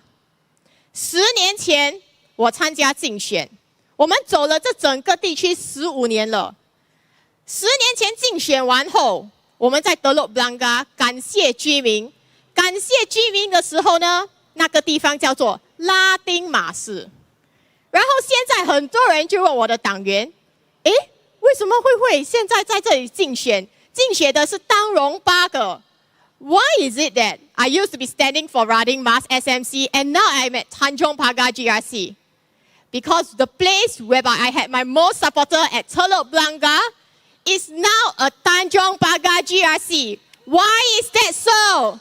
Because of gerrymandering by the government, by the luring political party that has been there for more than 60 years. They have won the seat here. We know this is a stronghold. Tanjong Pagar GRC is the stronghold of the PAP. We know it is not an easy fight. But if we don't take the first step, who will? 大荣八个拉丁马市，他们讲是行动党已经当选超过60年了。新加坡还没有独立，他们就已经当选了。这样子，我们来这里是不是找死？这个地方这么难，为什么还要参加竞选呢？如果一个东西很难的话，我们就不要，我们就放弃。这样子，新加坡人怎样会被唤醒 ？If there is a walkover at Tanjong Pagar GRC at Radin Mas SMC, the voters will never vote. They don't even know that they have the right to vote. All Singaporeans should have the right to vote, and there should be no walkovers. My name is Hui Hui, and what does 3H stand for? First stage, housing. Repeat 3 times. Housing. Housing. Housing. 第一个 H 就是我们的房屋，我们的主屋。And people are saying, what's your solution? We can provide a solution now. In the year 2020, it was published in Singapore Parliament that the government spent $2 billion on land costs and $1.5 billion on construction costs. 2020年，新加坡政府他们在国会里面发出来的文告是讲说，我们建这个公共组屋，它的地皮他卖了20亿，可是建的钱是多少？建的钱是15亿。This means land costs make up 57% of the cost of our HDB。卖土地的价钱是57%，这是2020年。可是土地不是新加坡人的吗？ Shouldn't the land belong to Singaporean? In the year 2022, 2 years later, 2年后，在2022年，他们又在国会讲说，他们把地皮变成32亿，而工程的钱是多少？工程的钱变成20亿，这样子地皮是算多少钱？增加了5%，变成差不多62%。So 2 years later, they increase the land cost and say, oh, land cost is expensive. How much is it? $3.2 billion. And what is the construction cost? $2 billion. It has increased 5% to 62% going to land cost within 2 years. So what is the solution? The solution that we are going to provide is that if you, Tanjong Pagar residents, vote for my team and I, Hui Hui, we will enter the parliament, we will speak up for you. We will tell the people, we will tell the members of parliament, we will tell all the people sitting in there that we want land costs to be reduced. The PAP has published, they do not want to increase the land costs. Did they? No, they didn't. In fact, they say that they are going to continue to increase the land costs because they say otherwise they will sell the land to other private companies. Come on, land for Singaporeans, houses for Singaporeans. 人民行动党他们有讲说要把土地的皮价格变低吗？没有，他们讲说他们只会越变越贵 ，pay and pay。人民行动党他们讲，他们不止把土地的皮要越卖越贵，他们讲如果你不要买的话，他们卖给私人公司，这样子新加坡人住哪里？新加坡的土地是属于新加坡人的。Vote for our Tanjong Pagar GRC team. Vote for Hui Hui and my team. We will enter parliament. We will tell them you need to stop increasing land costs and gradually reduce. We are not saying that, oh, we are going to scrap everything. Even if we say that it will not be passed in parliament. We have a first world parliament that we will have debates. But do we have debates about such policies? No. This is why you need to vote for us to speak up inside the parliament so that your voice can be heard. 你们需要把票投给我们，投给韩慧慧，投给我们的党，我们的组员，这样我们才能进入国会，帮你们申冤。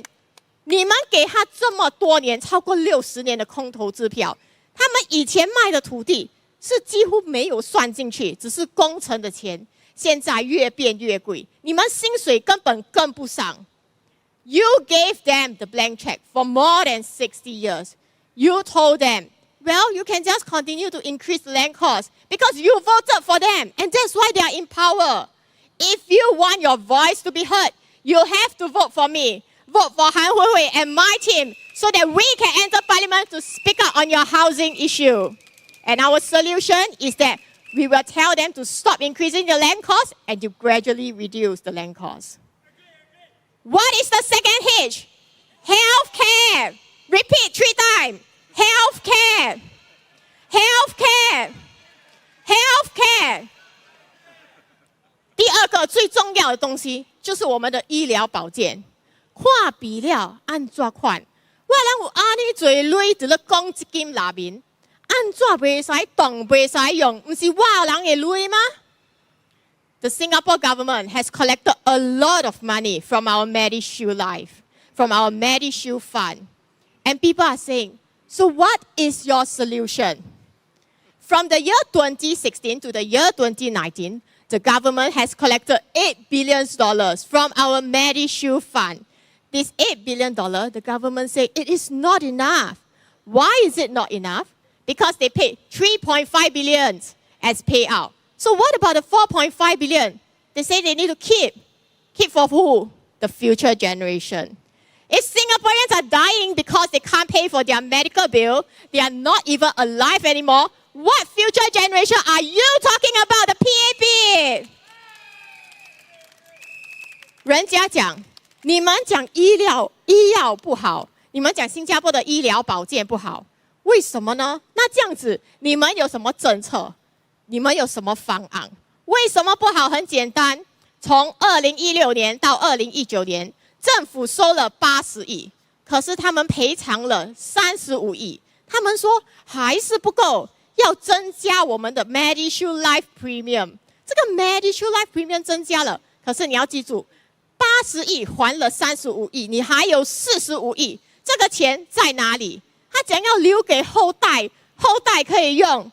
如果老人看病已经没有钱还医药费了，人家已经不活在这个世上，你的后代是谁？ Singaporeans who can't afford medical bills, who are not reproducing, our TFR is way below 1. TFR for Chinese Singaporeans is even worse. What future generation is the PAP talking about? Are they talking nonsense? 那是我人爱空卡巧了，我袂使用我人的钱，我人的钱除了迄刀安尼做，袂使用。安尼款人民会使做啥物？若是你把你的票投给我人会使立刻改问，会使卖起价无？如果你把你的票投给我韩慧慧，投给我和我的党，我们可以进入国会帮你申冤，讲说医药费所拿到的钱已经超过了，我们不可以再增加所谓的 Medishield Life Premium 了。而且还不要紧，这个 Medishield Life Premium 是越老越贵，老人都没有工作，看医生没有钱，你还要增加他的钱，你良心就多了。这个是没良心的政府。这种政府，如果他们没有良心 ，if they don't have the conscience, the compassion for our fellow Singaporeans, for our elderly who are suffering, then what about the future generation that they so-called care about? They don't care. Because if they care, they will think of policy to increase our total fertility rate. The Tanjong Pagar MPs inside the parliament say that nobody is giving birth because it's the tiger year, the dragon year, or whatever. But they never take the blame because they are an irresponsible government with no accountability. 没有负责任的政府。他们怪老虎年，怪龙年。却没有怪他们自己人民行动党的政策，把票投给我们，我们进入国会，跟他讲医疗保健所收的费用不可以再增加了，然后慢慢的我们要把钱让人民可以用，因为他得到的钱已经多于他所付的赔偿了。Vote us, vote for Han Hui Hui, vote for us into parliament so that we can speak up for you and your grievances to stop increasing Medishield Life Premium and gradually decrease. It will not decrease overnight because we have to debate about it in parliament. And we can only voice out and debate about it inside the parliament if you vote for us. What is the third H? Third H is human rights. Repeat 3 times. Human rights. Human rights. Human rights. And the first right is our children's rights. Because they say they care about the future generation. They care about the future generation so much that there are so many children being bullied in school. Why are children bullied in school? People will say, what statistic are you going to talk about? Well, do you know that the Minister of Education, none other than Tanjong Pagar GRC MP, Minister, mentioned in Parliament that last year, he has his report card. For the past 5 years, you guys voted for him. Tanjong Pagar residents voted for him. And in the past 5 years, he mentioned in Parliament, his report card is that only 6% of students from low-income families manage to have their children get into DSA, Direct School Admission. 所以丹绒巴葛的居民5年前他们投票投给了行动党的部长、行动党的教育部长。然后他的报告卡拿的是什么？他的报告卡在过去的5年，他得到的是6%的低收入家庭有办法把孩子养成精英类。Is this a meritocracy that the PAP brags about? Because it is a failure. 94% are wealthy, rich children of their own kind of elites. What about us? What about average Singaporeans? What about the low income? We make up only 6%. 低收入的小孩只有6%可以进入好的学校。那解决方案是什么？ It's very simple. 10-20 years ago, when the government has this financial assistance scheme, they target to help a quarter of Singaporeans, the bottom 25% of Singaporeans. But now, they are only helping the bottom 10% of Singaporeans. The remaining bottom 15% lower middle income, they are struggling. They can't break this cycle of poverty. That's why they resort to CDC voucher. What is the solution? We need to increase this percentage of children that we want to help. Instead of just the bottom 10%, if you vote for us into parliament, we will talk about how we want to increase this to the bottom 15%. We will gradually increase from 10% to 15%, 20%, and back to 25%. Let Singapore be a country of real meritocracy. 他们以前帮助低收入的家庭，是帮助最低的25%。可是他们过后执政了60年，渐渐的就把这个最低收入的25%减低，到现在只剩下最低收入的10%新加坡人才来帮助他们。而这样子的话呢，那些中等低收入，接下来15%或者少过50%的这些小孩子，没有人去帮他们，我们没有政策去帮他们。我们要怎样才有政策能帮助这些小孩子，帮助我们新加坡人的后代呢？就是把我韩慧慧和我的党投进国会。我们投进国会，我们就会帮你们伸冤。我们会跟他们讲，解决方案就是慢慢从10%变成15%，增加到20%，然后复回到25%。我们要帮助我们的低收入家庭，让他们真的能够不要活在贫困里，让他们解脱，让他们生出精英的小孩子，真的有办法成为社会的精英，帮助我们新加坡，领导我们新加坡。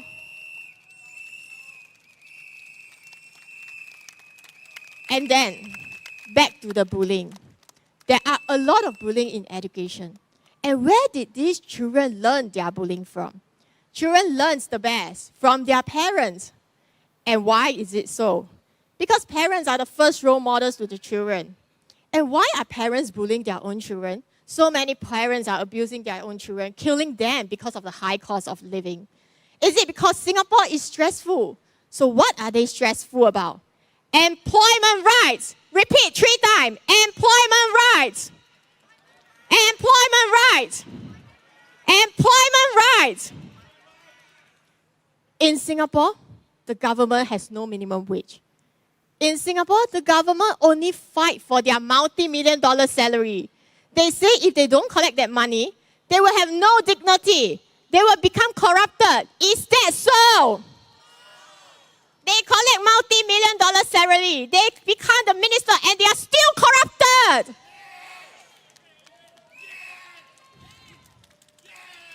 他们讲说，他们的薪水很高，可是因为他们需要尊严，所以我们普通新加坡人就不需要尊严吗？他讲说，如果他没有拿这样高的薪水，他就会变成贪污。你变成贪污是因为你品德有问题。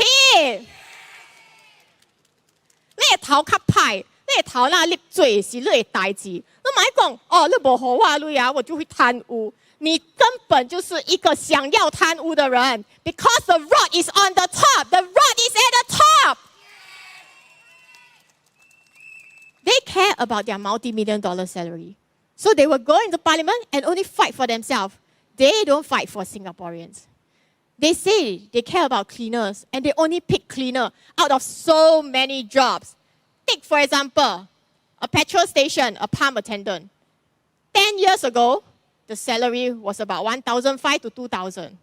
10 years later today, the salary is still 1,500 to 2,000. Why is that so? Because no one in Parliament talks about it, and no one pick it out, and no one voice it out in Singapore's Parliament. So you need to vote for me so that I will speak out in Parliament to talk about all the low-income jobs in Singapore. You need to vote for Hui Hui. Vote for me and my team so that we can talk about it in Singapore. That there are so many low-income jobs that are way below 3,000. It's not just cleaner. Don't always pick a 1K story and then say, oh, look, we are a good government. No, you are not. People are suffering, and that's why you are using CDC voucher, $1 grocery to buy votes. 10年前，打油站的油工薪水1500到2000。10年后的今天，打油站的人工薪水还是1500到2000，没有人帮他们申冤。而这不只是一个工作而已，不只是清洁工人、打油站的工人。新加坡有很多低收入的工作，可是这些人都没有人帮他们申冤。所以选民们，你们要把你的票，大荣8个的选民们，你的票如果投给我韩慧慧，还有我的党，我们会进入国会帮你们申冤，帮你们发出信息。The next thing, people will say, okay, I'm well-to-do. We met a lot of such residents, especially at Bukit Timah area, at Stevens Road. But Stevens Road got serious flooding issue. So there are sewage, repiping, all this. And now, people are also saying, okay, I'm doing well. So I have a house, I have my healthcare bill, I can afford private healthcare. Why should I care? If you are a wealthy person, but you are still an employee, you need to care about childcare rights, your family rights, your childcare leave. Because in Singapore, the government claims they want to boost fertility rate, but childcare leave is only 6 days. They have this so-called extended childcare leave at 2 days, and it is not 6 plus 2 days. It is actually 6 days when your child is below 7 years old, and 2 days when your child is below 12 years old. A lot of people have this misconception that this childcare leave is per child. No, it is per family. So how can you increase the childcare, the birth rate, the fertility rate when you are only giving for the whole family rather than per child? You think your whole family children fall ill at the same time? They're going to see doctor at the same time? 政府讲说他要把生育率提高，大荣8个的最厉害，他怪老虎怪龙，然后到最后呢？他们讲说，我们会让父母亲拿假期，假期是几天？如果你的孩子是少过7岁，假期是6天。他讲没问题，我们就有一个 extended 的。所谓 extended 的，它只是给你2天，可是不是6加2天，而是当你的孩子是少过12岁，他给你2天而已，是一整个家庭只拿2天。他这样子有办法把生育提高吗？如果生很多小孩的家庭，你认为小孩子是全部同时生病吗？你认为小孩子要看医生的预约全部会在同一天同一个时间吗？没有。那他们讲出这样子的话 ，What is your solution? If you ask, if you Tanjong Pagar GRC resident vote for me, Han Hui Hui, vote for my team into Parliament, we will ask for changes. We will voice out your grievances and say that instead of per family, we will change it to per child. All children, especially people who want to have multiple children, they should have the attention span being given to each and every one of their children. Instead of having 6 days to be divided into so many children, they can have 6 days each with their individual child. If you really care for Singaporeans, our future generation, our total fertility rate, we will enter the parliament and we will speak up for you so that we can increase our total fertility rate, not import foreigners. 他们讲他不要生孩子，新加坡人不要生孩子，反正他自己也没有生。你自己没有生是你的代志，你莫叫人民卖死。那哪是去落卡，那去问，做 interview 每次都讲说很多人啊，做采访的时候都讲，很多人是想要有家庭，可是物价贵，医药费贵，然后又没有办法好好的陪孩子，所以这些都是政策的问题。如果是政策的问题，我们要怎么办？当然，你们可以不选择投我们，我们就一直在那边讲。可是讲了过后，只要没有进去国会，政策是不会变的。你们需要把你们的票投给我，投给韩慧慧，投给我和我的党。You, Tanjong Pagar GRC resident, we can say all we want, but as long as you don't vote for us, we cannot enter parliament. We can never voice it out for you and change the policy. Please vote for me, Han Hui Hui, and my team. Thank you.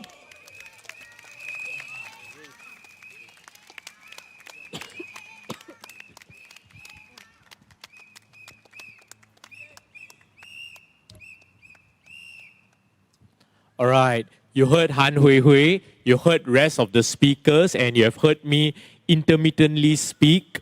So, our main issue is the cost of living. So, I've earlier mentioned that one of the problems that we can solve or we can propose to solve is to reduce land costs gradually. Han Hui Hui has brought it up as well. Another measure that we could propose is rent control. We can propose all this, but it will reach deaf ears unless we are elected into parliament. So wherever we are standing, let it be Lim Tian at Potong Pasir SMC, let it be myself, Han Hui Hui, Mr. Rickson here, Mr. Mani here in Tanjong Pagar GRC, let it be Dr. Michael Fang in Yio Chu Kang SMC, let it be our Jalan Besar GRC team with Mr. Hameim, Miss Vigneshwari, Miss Sarina and Mr. Chiu Shin Kong. Wherever PAR are standing, you should vote for these proposals. Rent control to bring cost of living down of services, of goods. Reducing land sales to bring down the HDB prices. So whenever people ask for solutions, the PAP say, opposition are criticizing, you guys don't have the solutions. But wait, we can't form government. Isn't it their job? They are trying to outsource their jobs to us. So why do they get paid multi-million-dollar salaries? That is being part of the problem, and it's ridiculous. One more thing is, what is ridiculous is government spending, wasteful spending. We have in Singapore not one, but 5 mayors. 5, not one. Just imagine this. New York City, you have got 1 mayor. The City of London, you have got 1 mayor. In Singapore, uniquely Singapore, we have got 5. And who are paying for them? It's taxpayers. So, whenever everyone speaks about election time and handouts and goodies and whatnot, remember, I would like to quote a former British Prime Minister, the late, great Margaret Thatcher. There is no such thing as free money. There is no such thing as public money. There is only taxpayers' money. The money has got to come from somewhere, and it comes from every one of us. We pay income taxes. We pay road taxes, ERP, and in the past few years, we've not just paid GST, but we paid increased GST, which has caused cost of living, which has caused high cost of living, which has caused the basic essentials of food, water, electricity, mobile, internet to go up. So we do pay taxes. We pay a lot of hidden taxes. For example, people need to move around. Let's say buy a car. We pay, it brings me back to Trump tariffs. They're always speaking about fear factor. It is not new, For this election is the Trump tariff. This has been going on since 2001. The September 11 attacks, they were like, global terrorism. We need to have safety. Vote PAP. No. Then it was in 2006. They did it again. the same old story of if you vote opposition, your town councils will become slums. And they started to point arrows back then in Potong Pasir, at Hougang. And, this is funny. They did not allocate the relevant funds towards opposition-held town councils. They were back of the queue, similar to how Singaporeans nowadays for job queue seems to be going to the back of the queue. We, PAR, remember PAR, not PAP, People's Alliance for Reform, will put Singaporeans to the front of the queue again for education, for employment and entrepreneurial opportunities. We are looking for the ABCs, accountability, balance and checks. We are a country where the disparity is going on, where the minister is highest paid, even higher than President Donald Trump or any other prime minister. In fact, we just not just complain. Our proposal, everyone wants to know solutions and proposals, right? For the ministers to get in touch with the average, everyday, ordinary, honest, hardworking Singaporean is to reduce minister salaries by 70%. And this is the best part, this is the kicker. Despite reducing after 70%, their pay will still be higher than the other world leaders. So we want not out of the world salaries for political leaders, but real world salaries to match up to the rest of the world and not tell us the same old uniquely Singapore. That's quite... Yeah. So... with all that, and of course, we do have solutions, but most of our proposals and solutions would reach deaf ears if we are not elected. The only platform we have here to hold the government accountable, or to hold the PAP accountable, is this campaign period in these 10 days. But that is not enough. We need to hold them accountable day in, day out, 5 years through parliament term. And PAP MPs, I wonder how do they keep up? They have full-time jobs, high-paying jobs. Then they have evening meet the people session. For example, why I keep on proposing or emphasizing for MPs who have a income or allowance of about 13,500 or 14,000 thereabout to be full-time MPs is not every one of their constituents work office hours or similar hours to the MPs where they can meet the MPs in the evening. What about people who don't get to meet their MPs, such as shift workers? Apparently, these are the people who are being let down and forgotten and left behind no longer.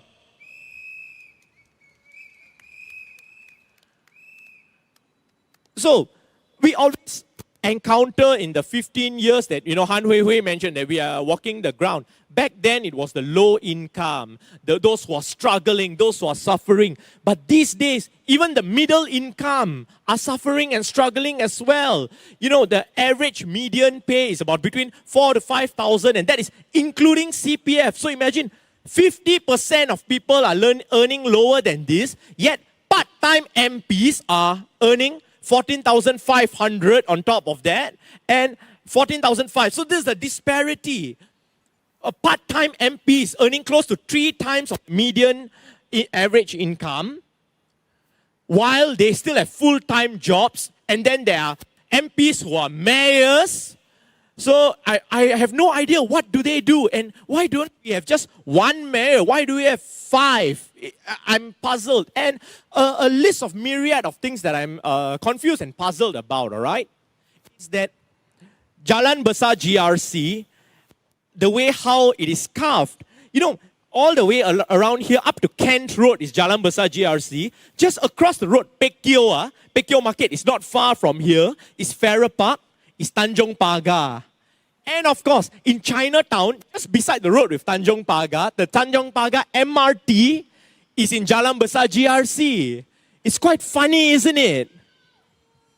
I'm asking for accountability towards the electoral boundary redrawing. And it's not just before elections. 5 years of parliament term.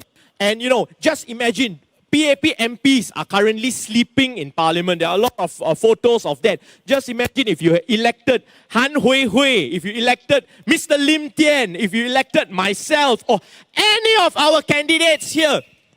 Do you think we'll let them sleep in peace, especially in parliament? Well, let alone parliament. They might not sleep at night as well if we were in parliament. So I've said as much as I've wanted to say. Most of our candidates have covered all the points of our rising cost of living, our rising prices of public housing, our health care, and as well as our immigration and jobs.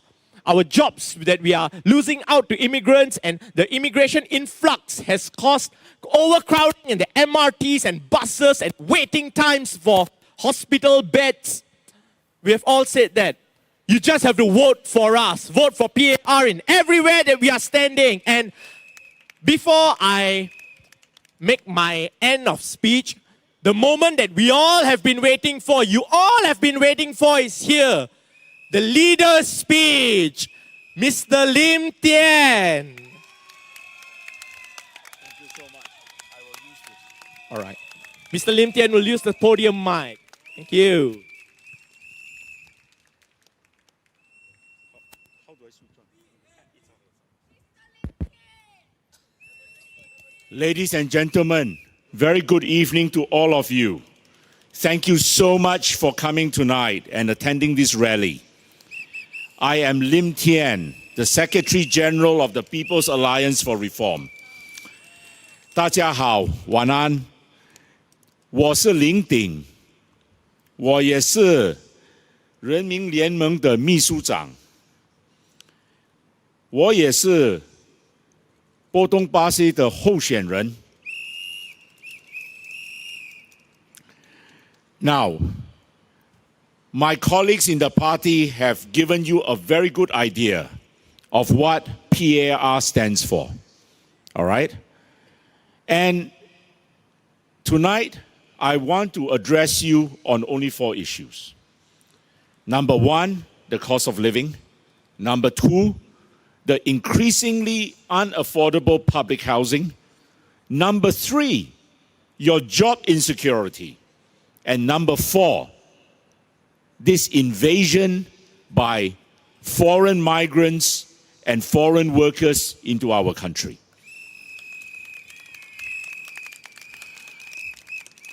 Ladies and gentlemen, I want to take the issue in reverse. I want to start off by addressing the issue of this invasion of foreigners. You know, whenever you say that, the PAP will call you a racist, will call you xenophobic, will call you a nativist. You know, I am the only politician in Singapore who since 2017 has opposed SECA and asked for SECA to be abolished.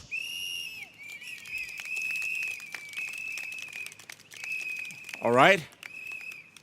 The Workers' Party, the PSP even, might debate against SECA in Parliament, but they have never ever said that we must abolish SECA. But why do I say we should abolish SECA? Because SECA is a very bad agreement. They say it is a free trade agreement. I say rubbish. It is an agreement that allows Indian workers to come into our land and be employed in 127 professions. And you know, in the last 10 years since I entered politics, I have spoken to so many Singaporeans with very heart-rending stories. One person told me, I have been retrenched 3 times. And each time, I have lost my job to an Indian national. SECA is not a free trade agreement. SECA is a labor arbitrage agreement. Do you know what is the meaning of labor arbitrage?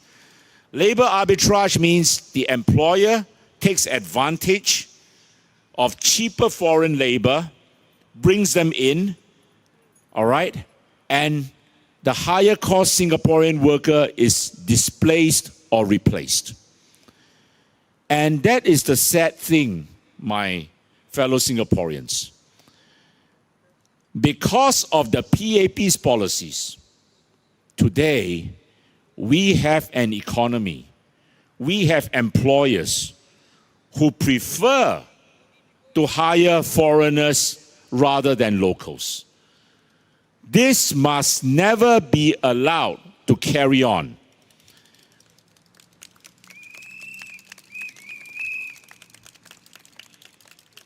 You know, a prime minister, a minister, they are elected to represent Singaporeans.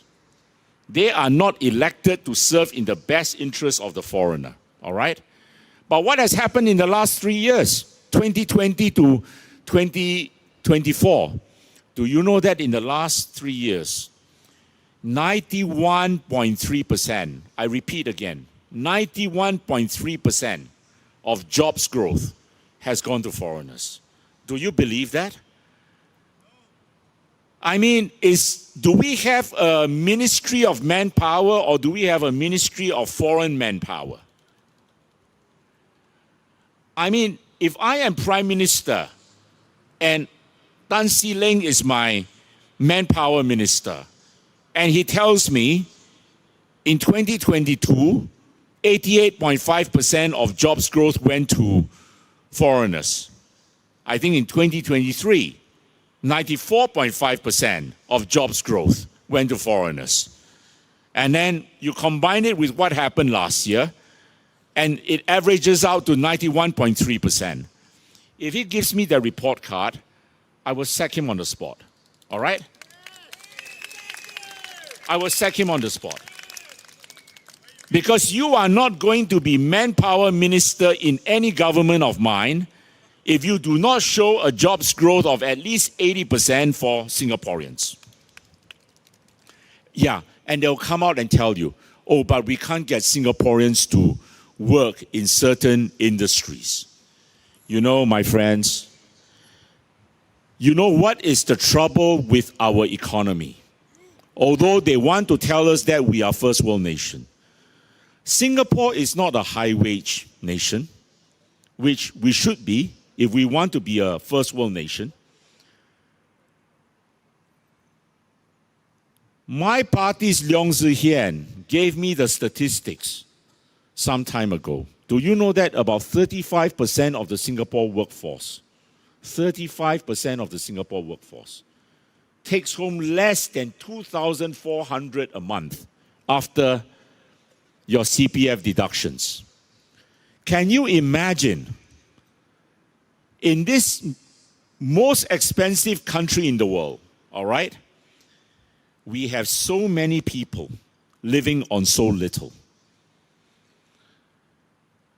And that is why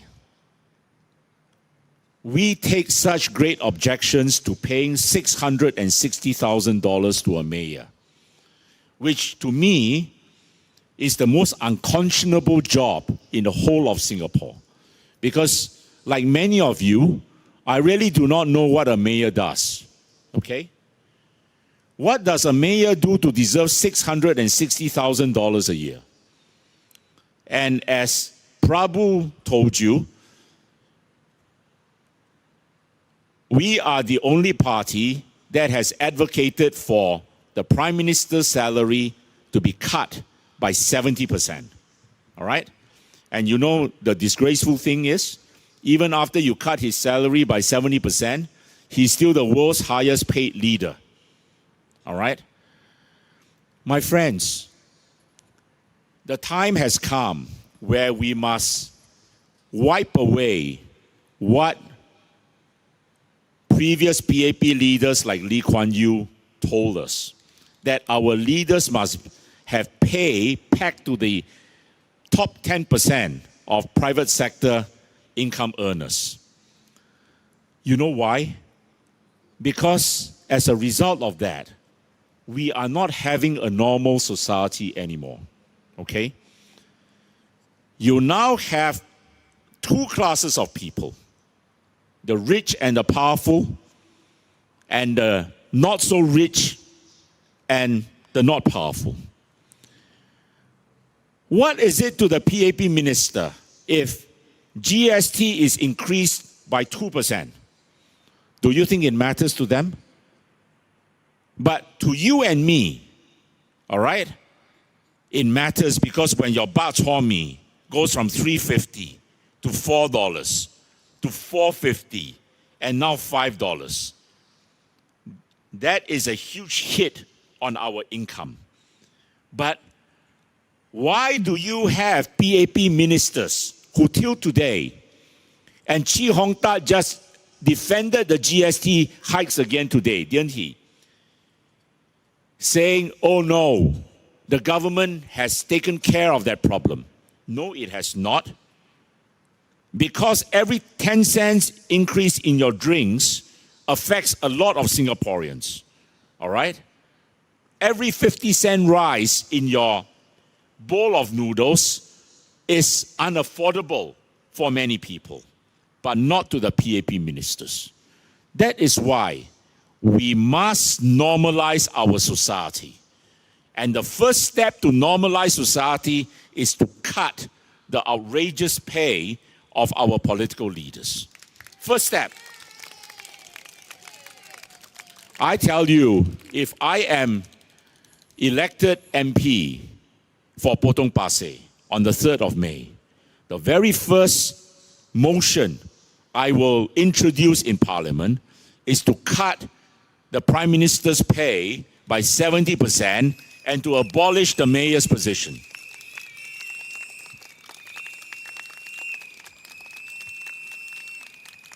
Now, they say we are rebel rousers. We have no solution.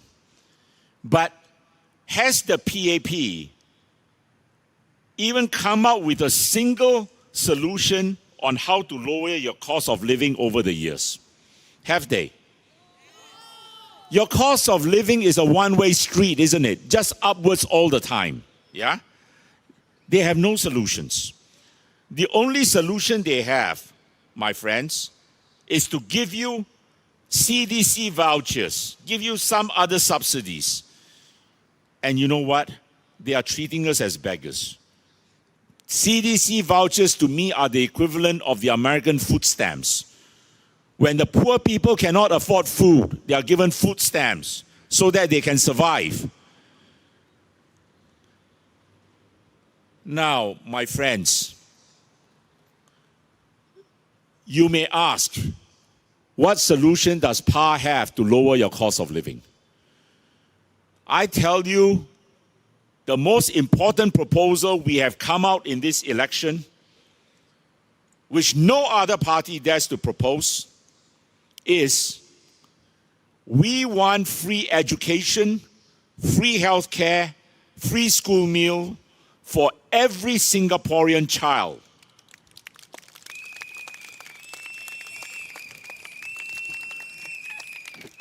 And you know something? When we say that, the PAP IBs, all right, on social media, they ask the same stupid question over and over again. Who's going to pay? So you're going to have to tax the people more, right? No, we don't. And I have said repeatedly, and I will keep on saying it throughout this election season, Singaporeans do not have to come up with a single cent more in taxes, or neither do we have to dip into our reserves. I will tell you how this money is derived. How do we pay for this extra 20 billion which will entitle all Singaporean child up to university? I'm not talking just about primary or secondary or, even A-levels or polytechnic, all right? Every Singaporean child who wants to go to university and is eligible, is bright enough to qualify for university, should go to university and should not have to pay. You know where the money comes from? Let me tell you tonight. Because the press keeps hounding me for that. I've been holding back. I want to surprise them. Do you know there is a balance of about 13.5 billion every year on your CPF returns? That means what the government earns with your CPF money and what it pays out to you, all right? The 2.5% on your ordinary account, the 4% on your retirement account. There is a difference of 13.4 billion there, roughly, all right? I cannot give you the exact figure, but it is roughly there. You know, why are they keeping that? Why are they keeping that? That money can be spent on free healthcare and free education, right? And what's the second source? You know, every year, if you go according to the last budget, about 24 point something billion again, the PAP government transfers into so-called special funds or endowment funds. They say these are for future expenses. Do you know that no other country in the world adopts such an accounting method? No OECD country adopts such an accounting standard. Only Singapore does. That means you are putting away what you intend, all right? Not even made up a decision yet. You intend to spend in future as expenses for this current year. All right? You tell me whether that is wrong or not. Yeah? And you know something? The PAP talks out of both sides of its mouth. It says it is saving for future generation. And yet, Sito Yipin in Parliament, and I called him the GST champion. He was the champion for the GST hikes. And I'm very glad that as, you know, that he has now stepped down.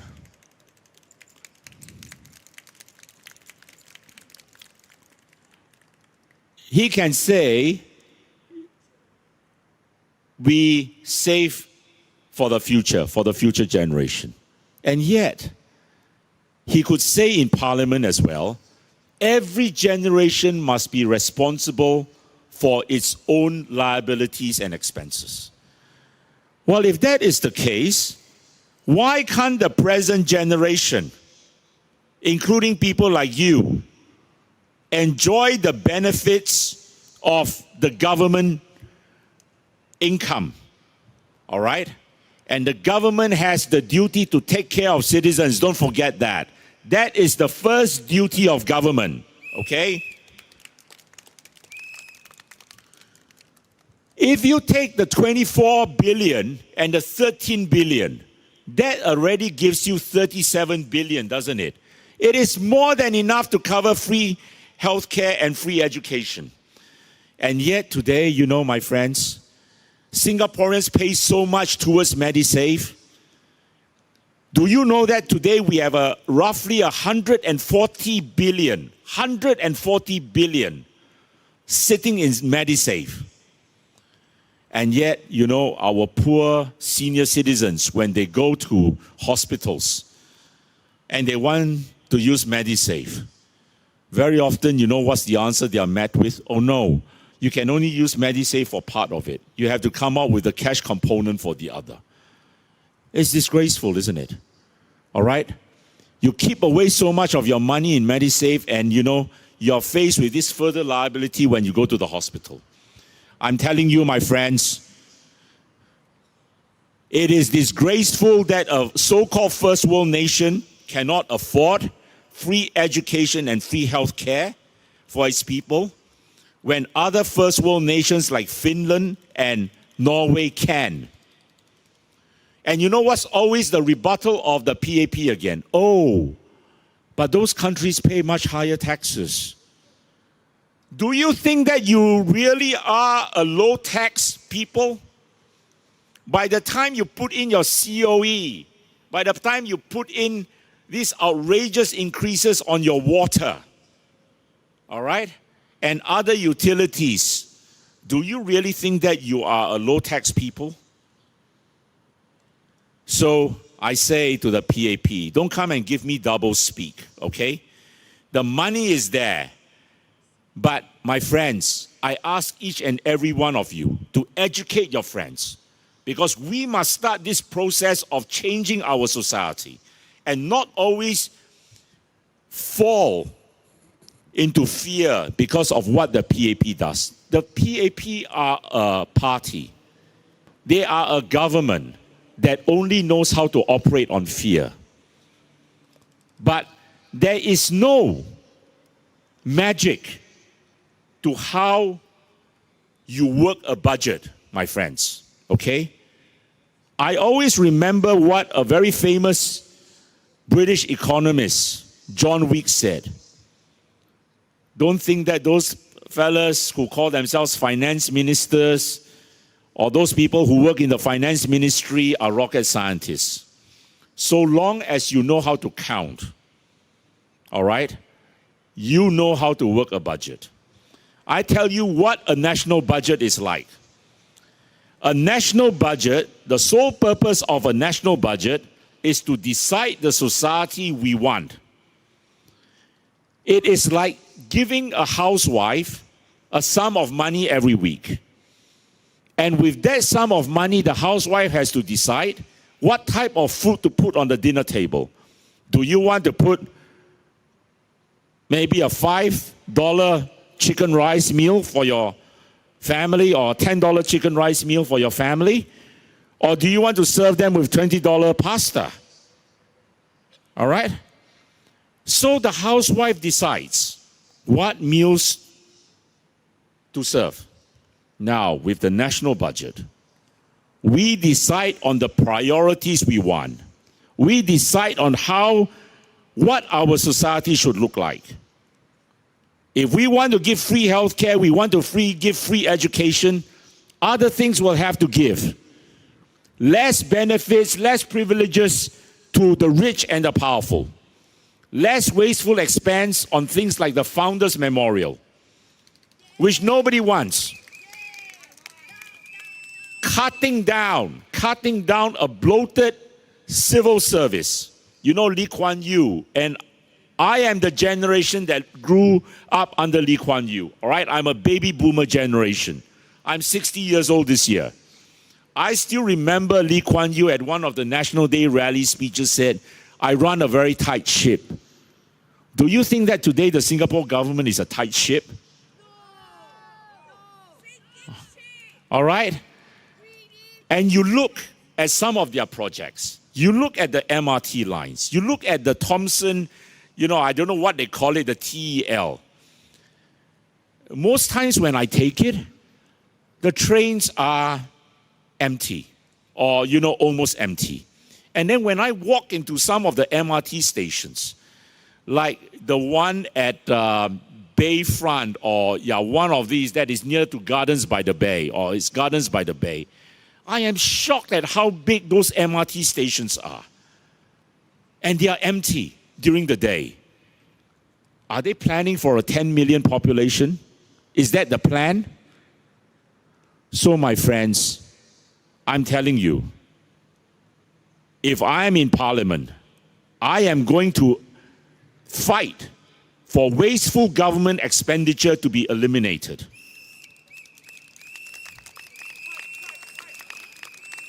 I want to put it into free healthcare, free education, because you know why? That will lower the cost of living. That will encourage Singaporeans to have more children. And that will mean that we do not have to keep importing foreigners.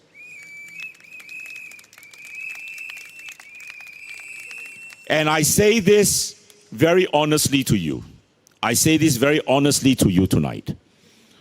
If you ask a Singaporean, and I have asked many Singaporeans, and Singaporeans are a shy people. And they don't like to be labeled racist or xenophobic or nativist. But if you probe further, I'm telling you, my experience is 7 or 8 out of 10 Singaporeans will tell you they are uncomfortable with the number of foreigners in this country. All right? I am not against foreigners. Some of my best friends, my best clients are foreigners. I have lived in many foreign countries. But it is wrong when in 2 generations you introduce so many foreigners into a country that Singaporeans today are looking at you and wondering what you're talking about when you talk about the Singapore identity. There is no Singapore identity, all right? Today, compared to 5 years ago, Singaporeans feel less proud of their country. Why? That is because of mass migration. And you know, the PAP likes to tell you another story. And, you know, all those lapdogs of the PAP, they like to spew this story, which is total rubbish. They like to say, we are an immigrant society. All right? And you can't complain because your parents were immigrants as well. And you know the example they always cite? They always cite America. You know, my friends, America today is 250 years old since its independence. In 250 years, even though America has continuously taken in immigrants, do you know what is the immigrant population of America? It is no more than 8.5%. You compare that to the immigrant population of Singapore, which today is nearing half the population. Nearing half. And you know, people have done it over 250 years.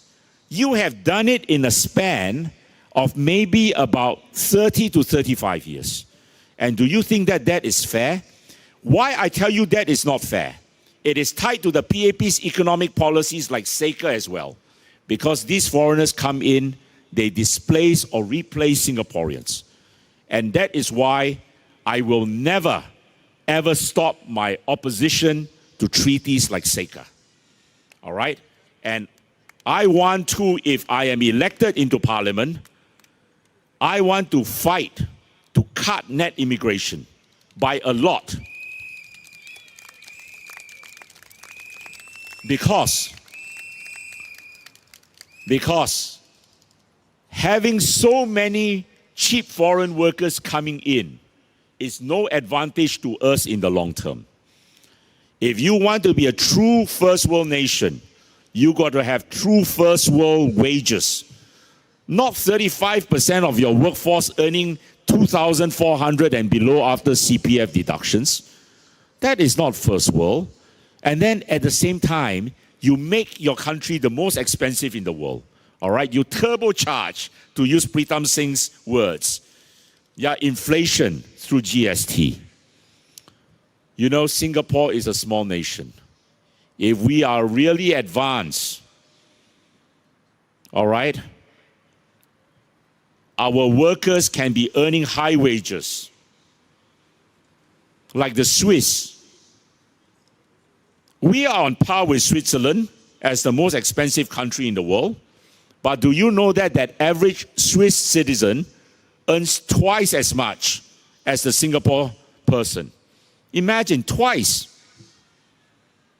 All right? And what more? You are now facing a critical situation, my friends. Do you still remember when HDB resale prices first crossed the $1 million mark? I believe it was about 3 years ago, or even slightly less than 3 years ago. 3 years later, today, HDB is creeping fast towards the $2 million mark, right? And you know something? When I walk the ground in Potong Pasir, and I go to places like Bidadari and Alkaf, expensive places, not cheap. And I ask the young families there, because that place is full of young families, with children 2, 3 years old, some with babies, many with babies. And the fathers tell me, what is their biggest worry? The biggest worry for them is public housing. because they say, I may be living in this expensive flat now, but I look around me, every resale flat is above $1 million. And I think to myself, how are my children going to afford that? Right? But my friends, my colleagues have given you a litany of other concerns which our party wants to put forth to the electorate in this election. I am not going to go further tonight, all right? But I want to say this to you. Do you think if you elect another PAP MP, he or she is going to really fight for you? Not a single PAP MP objected to the GST hikes. Not a single one.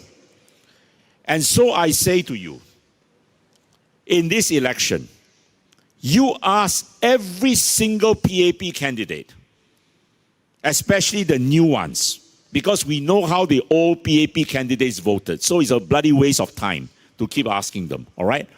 You ask the new PAP candidates 2 questions. Do you agree with the 2% GST hike?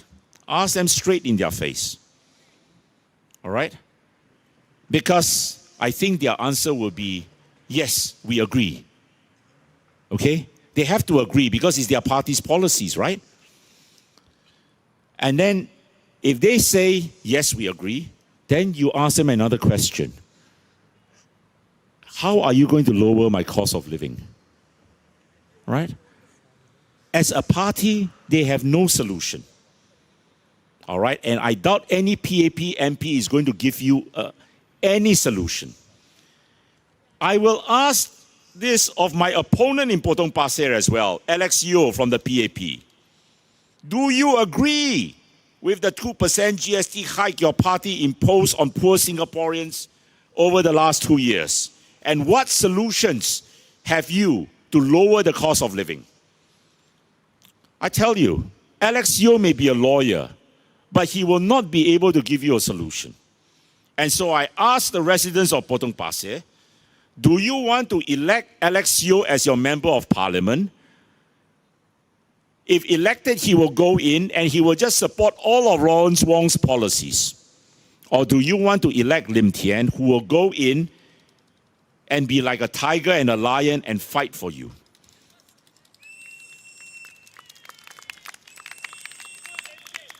So I say to you tonight, my friends,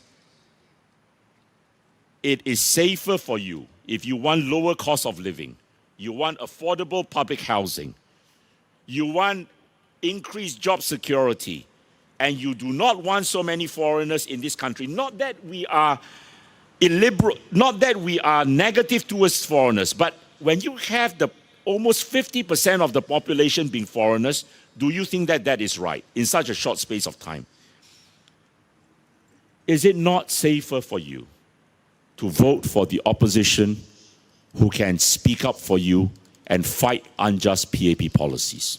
Thank you very much. Thank you.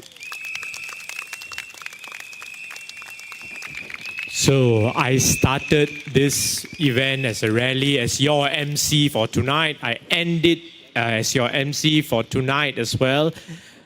After Mr. Lim Tian's fantastic speech, you heard, you know, those days it used to be voting PAP was the safe choice and voting opposition was risky.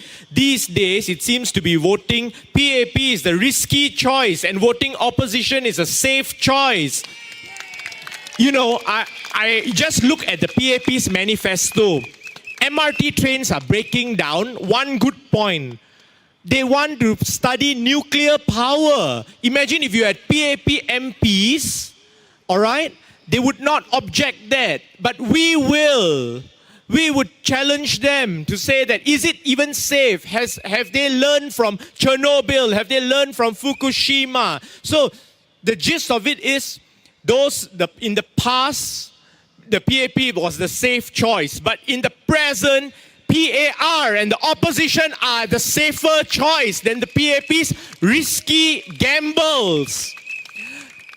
with that all said, before you guys leave, we would like to take a hand-in-hand moment to take a bow to you guys who have braved the weather. It might have rained to come here, yeah? So a good thank you to each and every one of you who attended and follow us on social media and follow us of our individual social media pages. We'll keep you updated. Thank you very much.